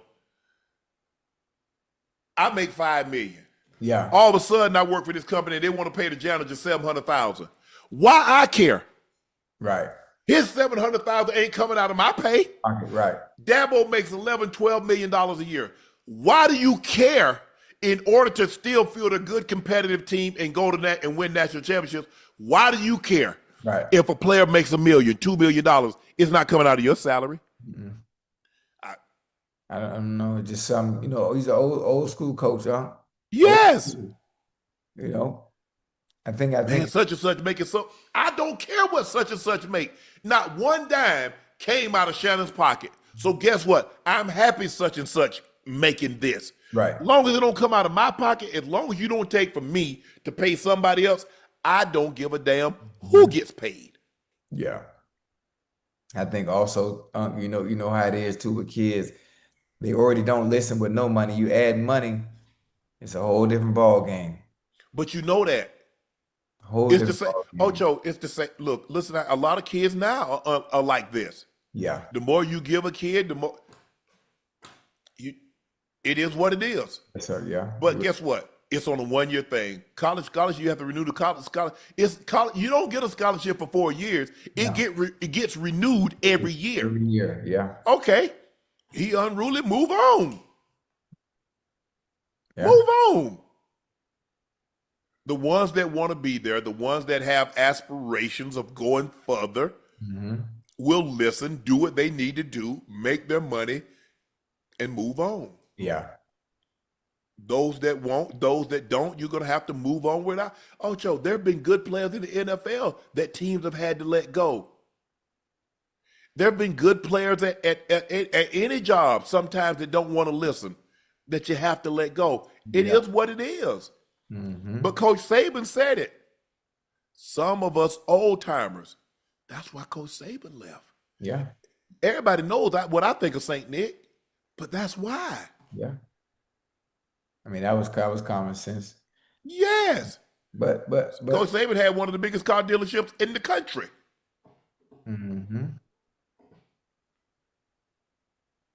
Damn, listen, I'm picking up what you're putting down. I'm picking up what you're putting down. Did you see who was that, Ocho? Texas. When they had them recruits and they had all them Ferraris and Lambos and McLarens lined up. Out the stadium, out front of the stadium? Yes. Absolutely. Now, all of a sudden, a demon don't look, and I got a challenge. I got the Black Ghost. Right. But all of a sudden, I'm seeing Ferrari and Lambos and McLarens. Right. You know what? All of a sudden, that Hellcat and that demon and that, it ain't the same. That Trackhawk don't look the same, Ocho. I like Trackhawks. Yeah, it ain't the same. And Coach Saban said, we got a hard time. We're not used to players getting paid right that we knew about. But now but now we know about it, it's harder for them to adjust, Ocho. Yeah. That's just the sign of the times, Ocho. Guess what? It used to be a situation that players didn't make more than coaches. So you had some level of control. Now the players are making 10 times what the coach makes. Oh yeah. At least double. Except the big coaches. Well, I mean, just think about it. Probably the highest paid coach now might be Andy Reid. Let's just say Andy Reid makes $18 million. Right. How many players in the NFL making more than $18 million? 300, 400? I mean, how many quarterbacks? Ocho, think about how far you got to go down before you find a quarterback that's making $20 million.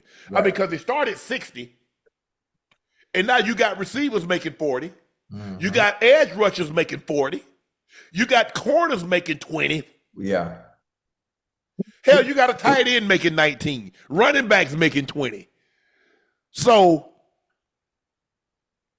you probably got at least 100 players, at least 100. I'd say 100, at least making $20 million a year, Ocho. Yeah. At least 100 NFL players. Man, you won't believe what I just did, man. What'd you just do? I just went to drink the bull. It's covered with ants. Oh, you must have left it out. It's right here in front of me. You just opened it? No, it's been sitting there. I've been, sipping. But when I just drank just now, I'm like, what the hell is all this on my lips? It's covered with ants. So I done drank some of the ants by accident. Mm-hmm. You say you like chocolate covered ants. So they just didn't have no chocolate on them. Nah. Damn. Well, you all right. It won't kill you. You done ate worse things than that. Like what? No, no. I'm on probation.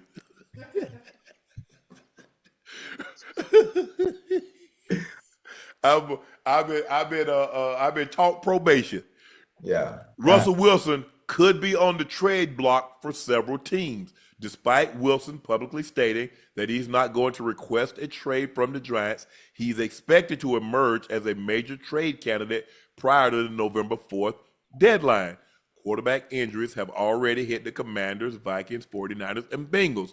Ocho, which team could you see shooting their shot at Russ? I mean, I look at the situation for the teams you just made. You said Commanders, Jaden Daniels will be back. Viking, JJ McCarthy. How long JJ out? JJ's not out that long. Right? They didn't say. I think they said maybe 2 weeks. Yeah, so JJ will be back. If anything, the only team that makes sense whose quarterback is going to be out for a substantial amount of time is the Bengals. So, I mean, Russell Wilson to the Bengals. If anything, I mean, I like it. Being that Russell Wilson to throw the ball, and he goes to a situation that's a little bit better for him because you have players around you where you don't have to elevate them. They're going to elevate your play, being that what he has at his disposal as far as weaponry is concerned.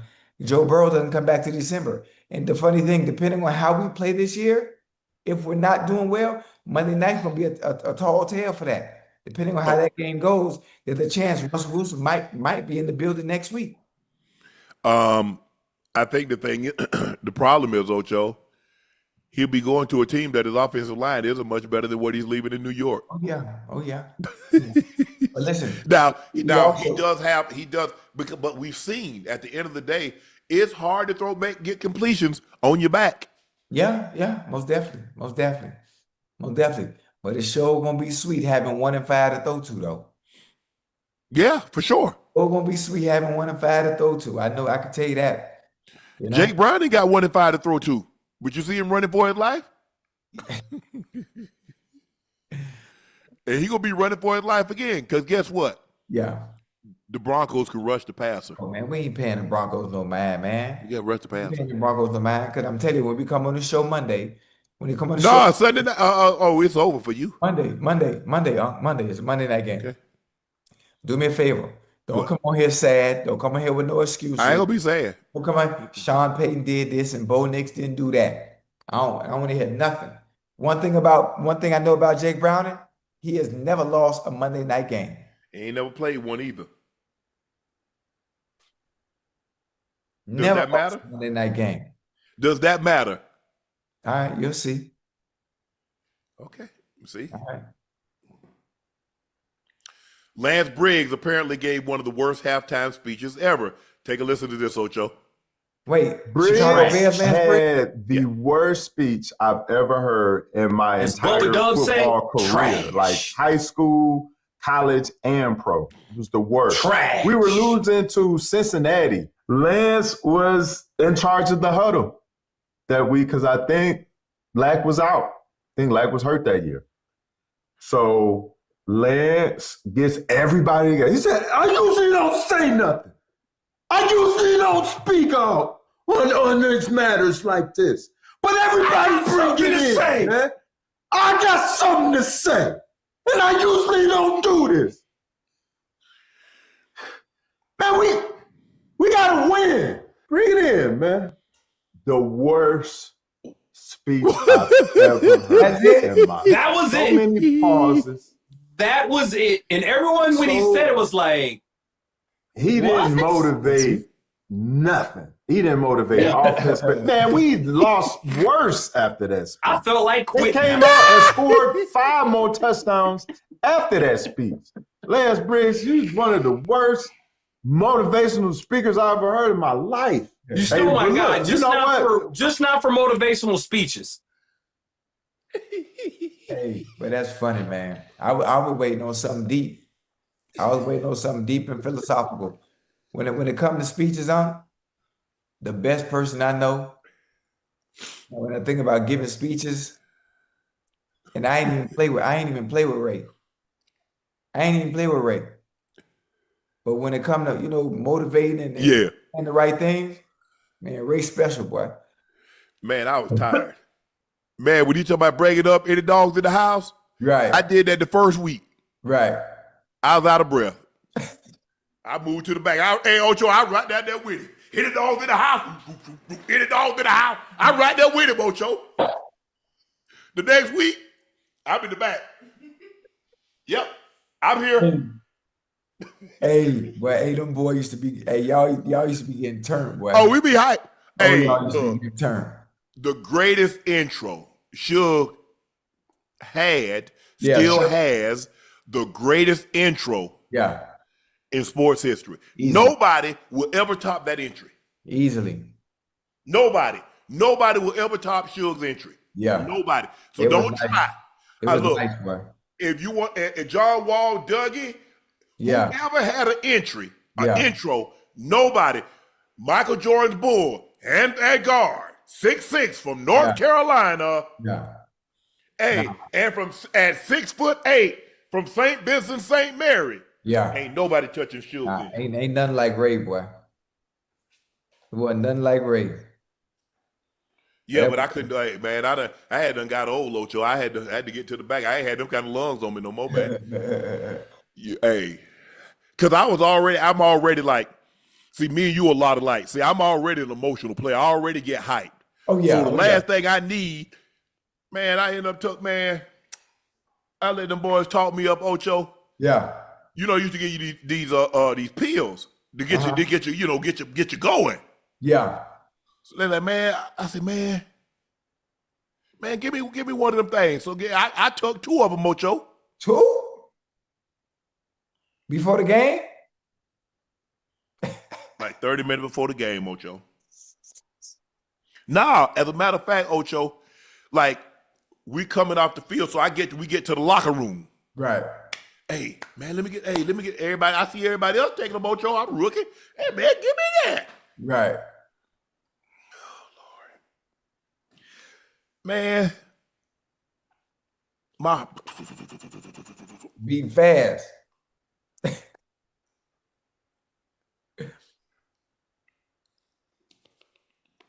said, damn. I said, well, you know what? Hey, and everybody got headphones on, Ocho, so I got me some headphones. I had my headphones, so I would get right to Ocho. I would be. Yeah. But I was like, okay, let me take the headphones off. Yeah, maybe it's the music. Trying to take them deep breaths.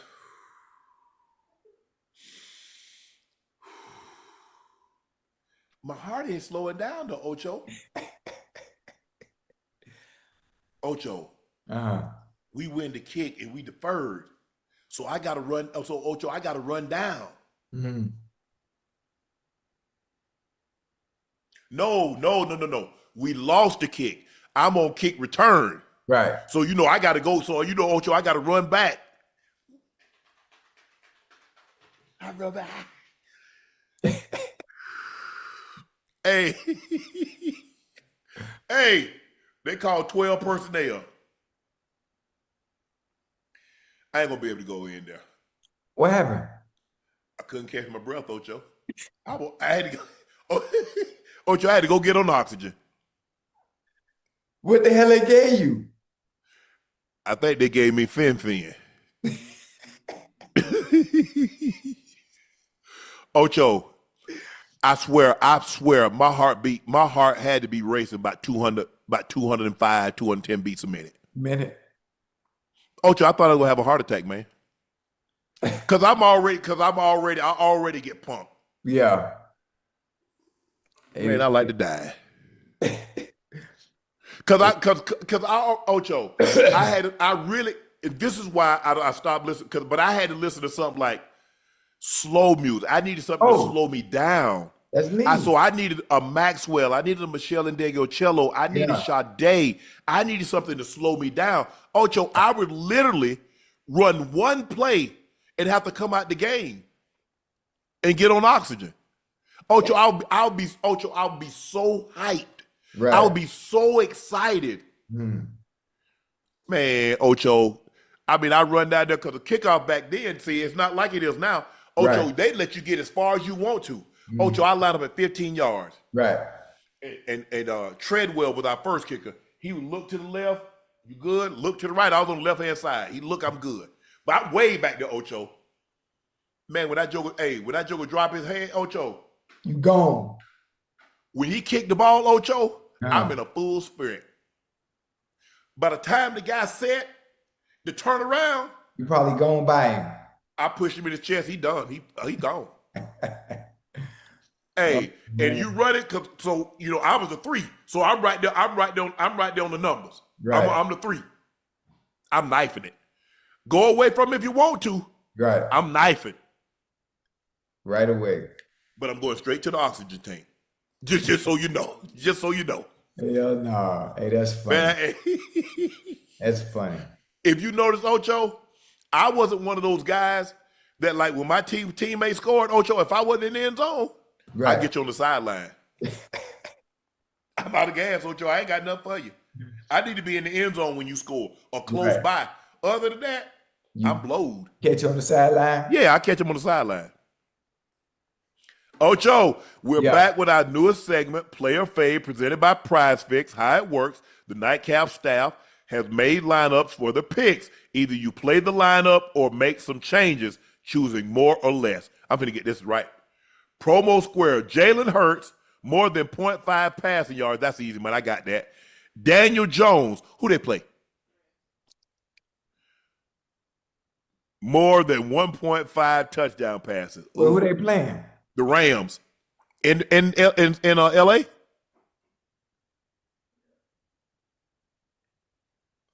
I don't think they're going to lose.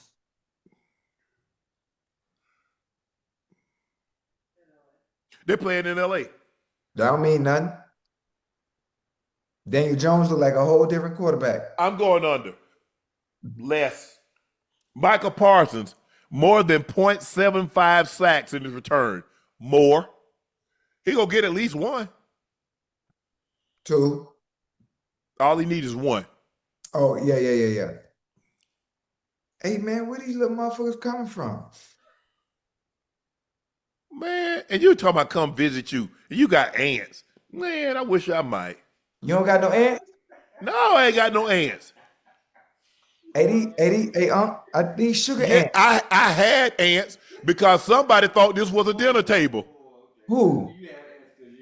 Because what? No, because you eat it. I'm like, well, damn. I got a bar. They got 4 chairs. I got a breakfast thing. They got 5 chairs, and I got another seating area that hold 12 people. Jordan eating here, and then throw the stuff in the trash. And left it there. And the energy drink queen over here. That's all she do, and throw everything in the trash. Hey, you heard me, Unc? Huh? It's them little sugar ants. Okay, they're ants. Hey, how they, I always be confused about, like, ain't nothing here. How the hell they get in the house? Easy. They got a key. Nah, I'm for real. I'm just curious. Ocho, you see how small ants are? make it seem like that they're an elephant. They just walk right up under the door. Did y'all have rain? Had it rained in Miami? All day today, man. Wouldn't Again. you want to get out the rain? All right. That's how it works, Ocho. Okay, I got you. I ain't really had no problem with ants or infestation before, so it's kind of new to me. How it works, Ocho? Animals want to get out the rain. So guess what? They're going to go someplace where it's dry. Ocho, I heard Ocho place is nice and dry. Okay, let's meet over there. Yeah. Ta-da. I know how to kill them though. They got a little thing at Walmart. It's like a little circle, and they go to it and they all die. I'm gonna go get that in the morning. So that's what you're thinking, huh? Yeah, it's combat. It's called combat. I don't know what it's called, but I know if you don't get somebody to come out there, they gonna be back. Yeah, I'm mad because I drunk them by accident. You okay, Ocho? They ain't gonna kill you. I'm just Like I say, you don't ate worse stuff. Not really. I mean, what? Really? Like what? You know, I'm on conversation probation until 26, and my parole officer is watching the show. Oh Lord. Ocho. The bleeding continued at the U.S. team at the 45th Ryder Cup. Americans lost 3 of 4 foursome matches and trailed the Europeans 8-5 in what quickly becoming a Bethpage Black blowout. For the third straight session, very little went right for the U.S. team, only to only one of its 3 losses reached the 17th hole. Damn. Barring a miraculous comeback, the U.S. team in danger of losing the Ryder Cup for the 11th time in the past 15 matches to the Europeans on American soil for the first time since 2012. Damn. Man, look here. I follow golf a little bit. Right. Some of these guys, Ocho, I ain't heard of it, and they kicking the mess out of guys that I know. Right. But you know what? We shouldn't be surprised. Tiger Woods, many believe, is the greatest golfer. He was terrible in Ryder Cup. Phil Mickelson was terrible in Ryder Cup. Yeah. And it's a lot of the guys that you don't think of.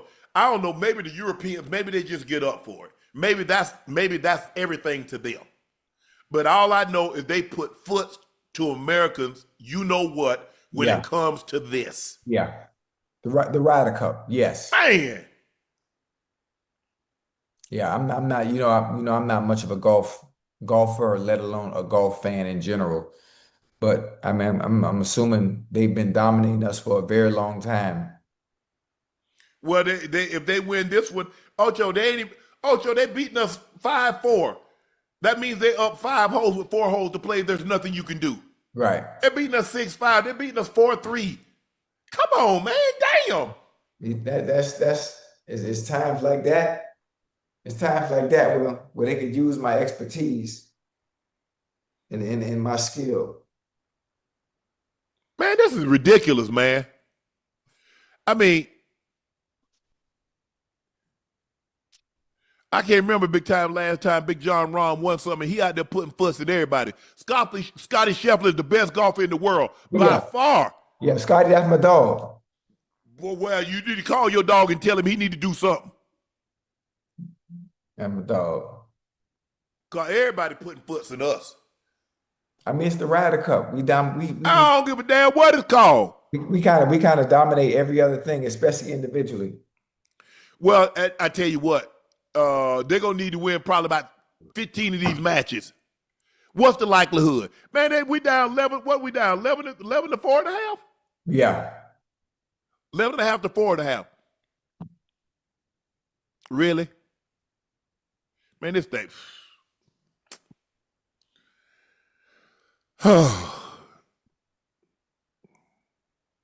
Do something, fight. At least pinch him. Man, this is ridiculous. Man, look here, Ocho. This thing ain't even close. My sister in here watching. I said, why you watching it? Man, somebody won't nothing fall for us. I mean, she all in it. Oh, Oh man, that's funny. Yeah, she all in it. Obviously, my brother, he had surgery yesterday, so he listening to it, but he can't watch it. How you feel? You good? Yeah, yeah. He has to spend basically he's spending probably about 16 of his hours face down. Woo! 16. Yep. Yeah, He got to be in that face cradle. right. Like the massage table, basically. Mm-hmm. Yep. Yeah. Yep. Dang. Yeah, it's tough.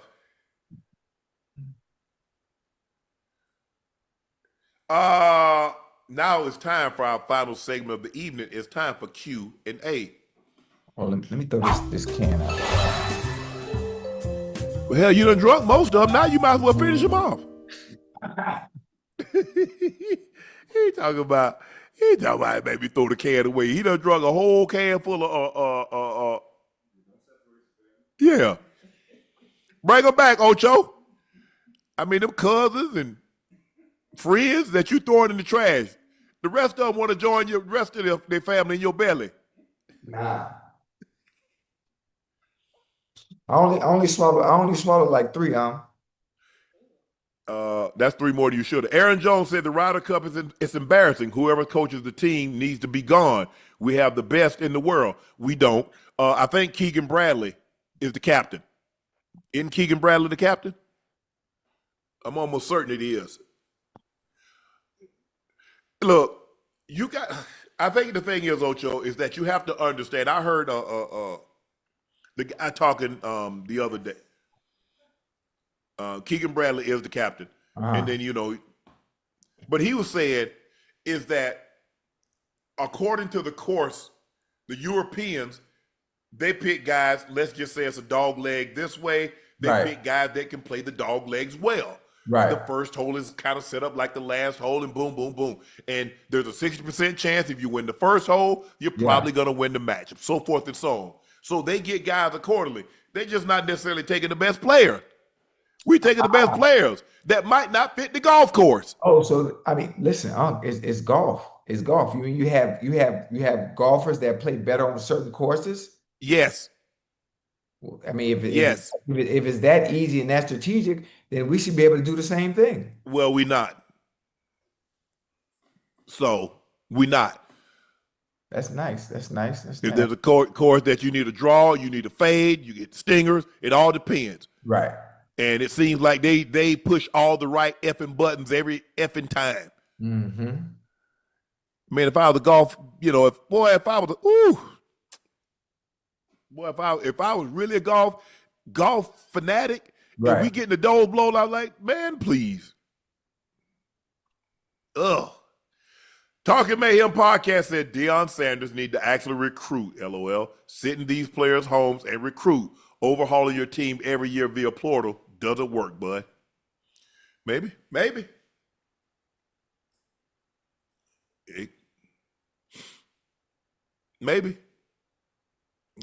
It's going to be hard for you to recruit. I mean, I look at it like this. If Coach Saban, Coach Bryant, Joe Paterno, Barry Switzer, Dr. Tom Osborne, if they went to players' houses, right. I understand your time. Hold on. You don't think time with the players' houses? That's to my understanding, he doesn't. I guess he meet them when they visit. Right. See if we can get confirmation of that, Ash. I think I see Prime as a coach that would want to meet the parents face to face, though. Well, we about to find out. Look, obviously he can't travel. Look, he really has some limitations now dealing with that bladder issue. He had the surgery. How soon could he fly after the surgery? Right. He does not do in-home visits. Oh shit. Okay, that's different. And coaches are going to look at players are going to look at that like, oh, you too good to come to us. Because as I said, Ocho, let me ask you a question. let's just say for the sake of argument, you wanted your girlfriend to meet your family. And she said, nah, I don't meet family. Tell me what you're thinking. Why? Matter of fact, Nah, I don't do that. That's not what I do. You know what? Matter of fact, if you don't want to meet my family and you don't do that, just saying you ain't really the one for me. Okay. Yeah, I'm gonna make it easy. Okay. Yeah. Hey, could you imagine Prime walking to your house? Flying? Yes, I could. The same thing I imagine if Coach Saban walked into my home, if Barry Switzer or Dr. Tom Osborne. Absolutely. Yeah. Or Coach Bear Bryant walks into my living room, walks into my grandmother's house. Dean Smith walks into my grandmother's house. John Wooden, Coach Wooden, walks into my grandmother's house. Absolutely, I know what that means. Hey, hold on. Can you imagine? You know what's gonna happen, right? You know that's gonna be a whole fiasco. Boy, y'all won't believe who coming to the house to sit down with me and moms and pops today. Absolutely. And everybody, the whole family done showed Whole up. neighborhood. Whole neighborhood outside waiting. Yep. I could imagine. Yes. That lets me know they really want. Look here, Ocho. Yeah. If Coach Saban show up, what that telling you? If Coach Wooden, Coach Dean Smith, if they show up to you, because come on, Ocho, a lot of these, now everybody ain't gonna be middle class, but everybody ain't got no screen door that's hanging off, and everybody don't live in the projects. Right. But for Coach Saban or one of these big time coaches to come sit their ass on I got duct tape, electric tape. I got we got phone books and Sears and Roebuck books and J.C. Penney books that's holding up the coffee table for him to come sit down. Oh, man, please. That'd be a huge honor. An unbelievable honor. But you know what? It's so funny these days, you ain't got to do that. You just open up your checkbook. They still coming. Yeah. Them parents want to see you. Mm-hmm. How you gonna make my son a better player? How you gonna make my son a better man? And how you gonna get him to the NFL? Because I want to hear you tell me that in my home. Right. Yeah, it's too many discrepancies, and I don't know. It's different. I'm just saying, Ocho. Yeah, I know what you mean. I know what you mean. But we do have to understand this is Prime we're talking about. You know, people's homes and you need but you have to understand. This ain't nobody. This ain't just anybody. Ocho, he embarked into a job that this is what's required. See, I can't say, man, I don't really like blood if I'm a veterinarian. Man, I don't like blood, but I'm gonna be a doctor. Doctor, right. You're a coach now. Yeah. You're Prime, and I understand you're Coach Prime, but there are certain aspects that comes along with coaching that's above the individual. Yeah. I know. Yeah. Listen, I said, all I'm saying is this. I know two coaches, and I know Ozzie Newsome, who was my former boss, general manager. Bear Bryant came and sat down in his house. Coach Bryant run 6 national championships. Mm-hmm. Those top players, Coach Saban won 7 national championships. He came into people's grandmother's home, mom's homes, uncles, aunts. Yeah. Sat on the couch, sat at the dinner table, saw the cross, and told them what he was going to do for their sons, their grandsons, their nephews. Mm-hmm. That goes a long way. That means something. Because I want a man to look. Ocho, you know how we think. You think you too good to come to my house, huh? Okay. Hey. That's funny. Shakur said, what up? What's with Deion Sanders? Time to have a conversation about him. Or is it Pat, the former trash Bengals coordinator? Sorry, you know what, Bengals. Look, the first couple of drives, I thought like, man, Man, see, you look the Buffs look really good. Yeah, really good.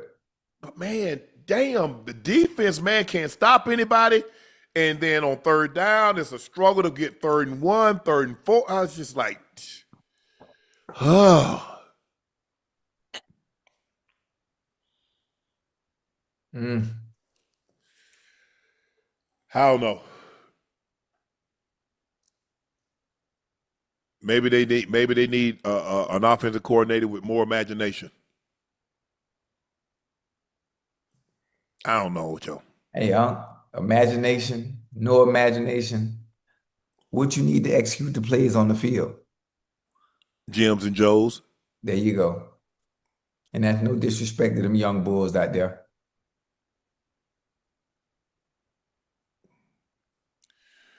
You're right. You got to have the players. But how do you get said players to go to Colorado?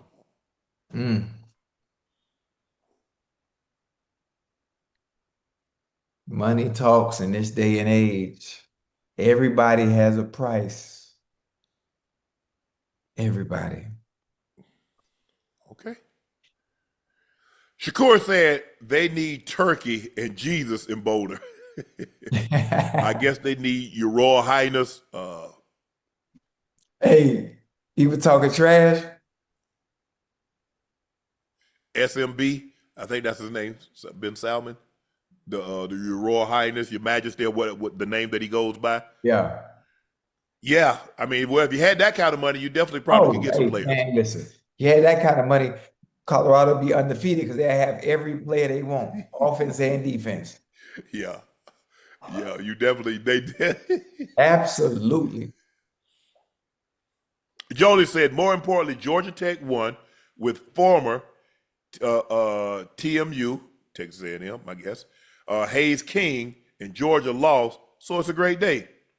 Yes, Georgia stopped a 2-point conversion at Wake Forest in order to win the game. They were behind pretty much the whole day. Yep. Came back and found a way to win. So, yep, if you're a Tech fan, I'm trying to figure out, that's another team that got 2 names. The Georgia Tech Yellow Jackets and the Rambling Wreck. How you get 2 names in college football? Auburn Tigers and a War Eagle. The Rambling Wreck, the Yellow Jackets. That's a good question that I don't know the answer to. Christian Field said, glad y'all lost money picking against Bama, fools. Who lost money? You bet with Bama? I don't bet. Oh.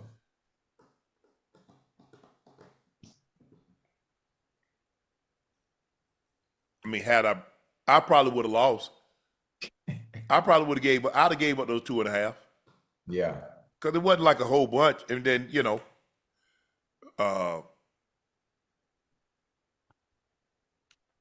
mean, we saw Georgia on the neutral. We saw Georgia, Florida State, and then, they blew the doors. They blew the doors off somebody 73-77 or nothing. And then they beat Wisconsin at home, and I think they had a bye week. And then they come, beat Georgia. So I probably had I bet, which I don't, I probably would have lost Ocho. I ain't gonna even lie. Kimber Norwood Jr. said, I'm ready for Nightcap Bowl on Monday. Oh, yeah. I'm ready too. It's going down, Kemper. It's going down. Make sure you have some tissue with you, All right. See how you talking? You talking reckless, Ocho?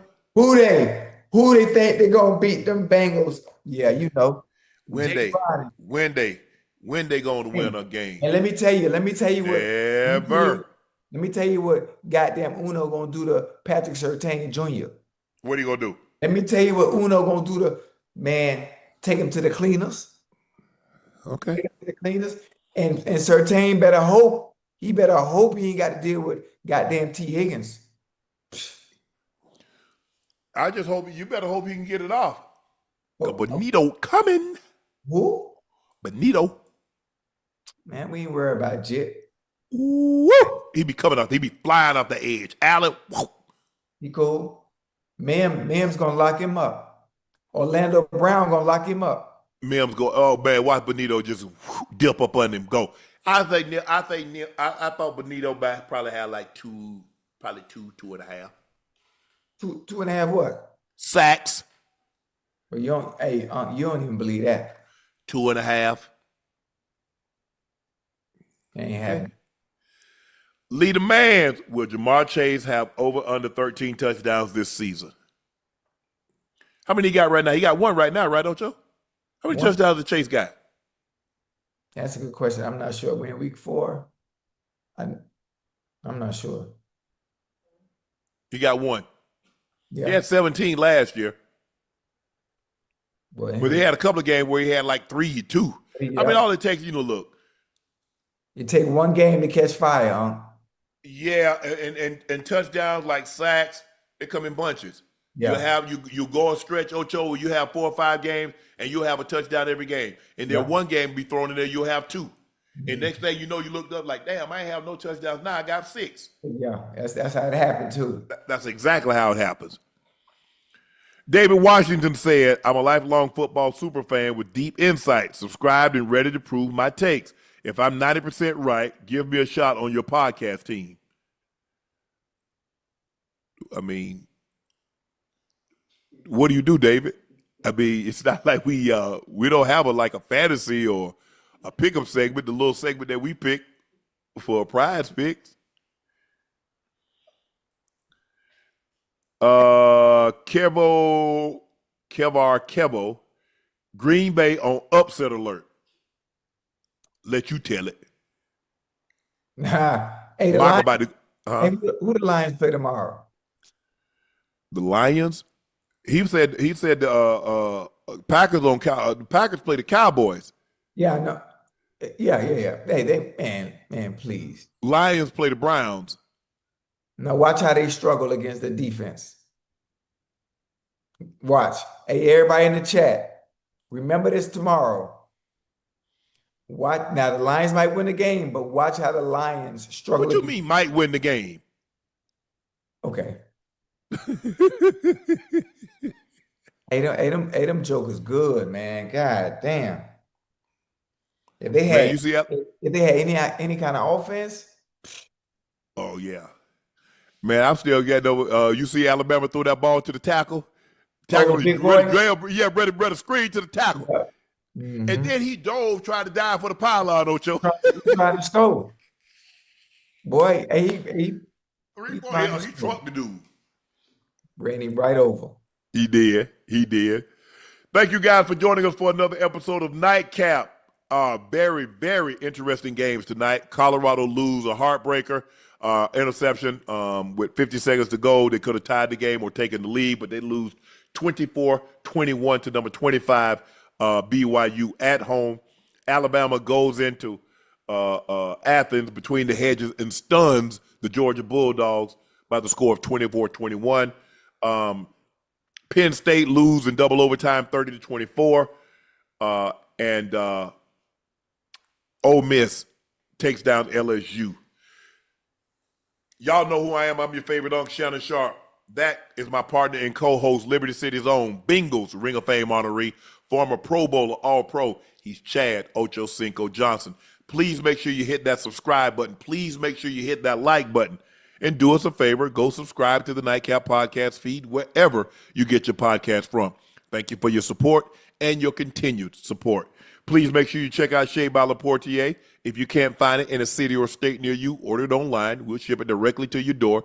The best tasting premium VSOP cognac on the market. Don't take my word for it. Try it for yourself. I'm sure you'll be convinced this is the best VSOP cognac you've ever tasted. Make sure you check out my media company, Shay Media, on all of its platforms, and my clothing company, 84, with 84 being spelled out. That link is pinned in the chat. We want to thank our special college contributor, Johnny Manziel. Every Saturday, does a great job. Make sure you go check out his podcast on YouTube, Glory Days with Johnny Manziel. We will see you tomorrow after. Who plays tomorrow night? Everybody. Somebody play at 9 o'clock in the morning too.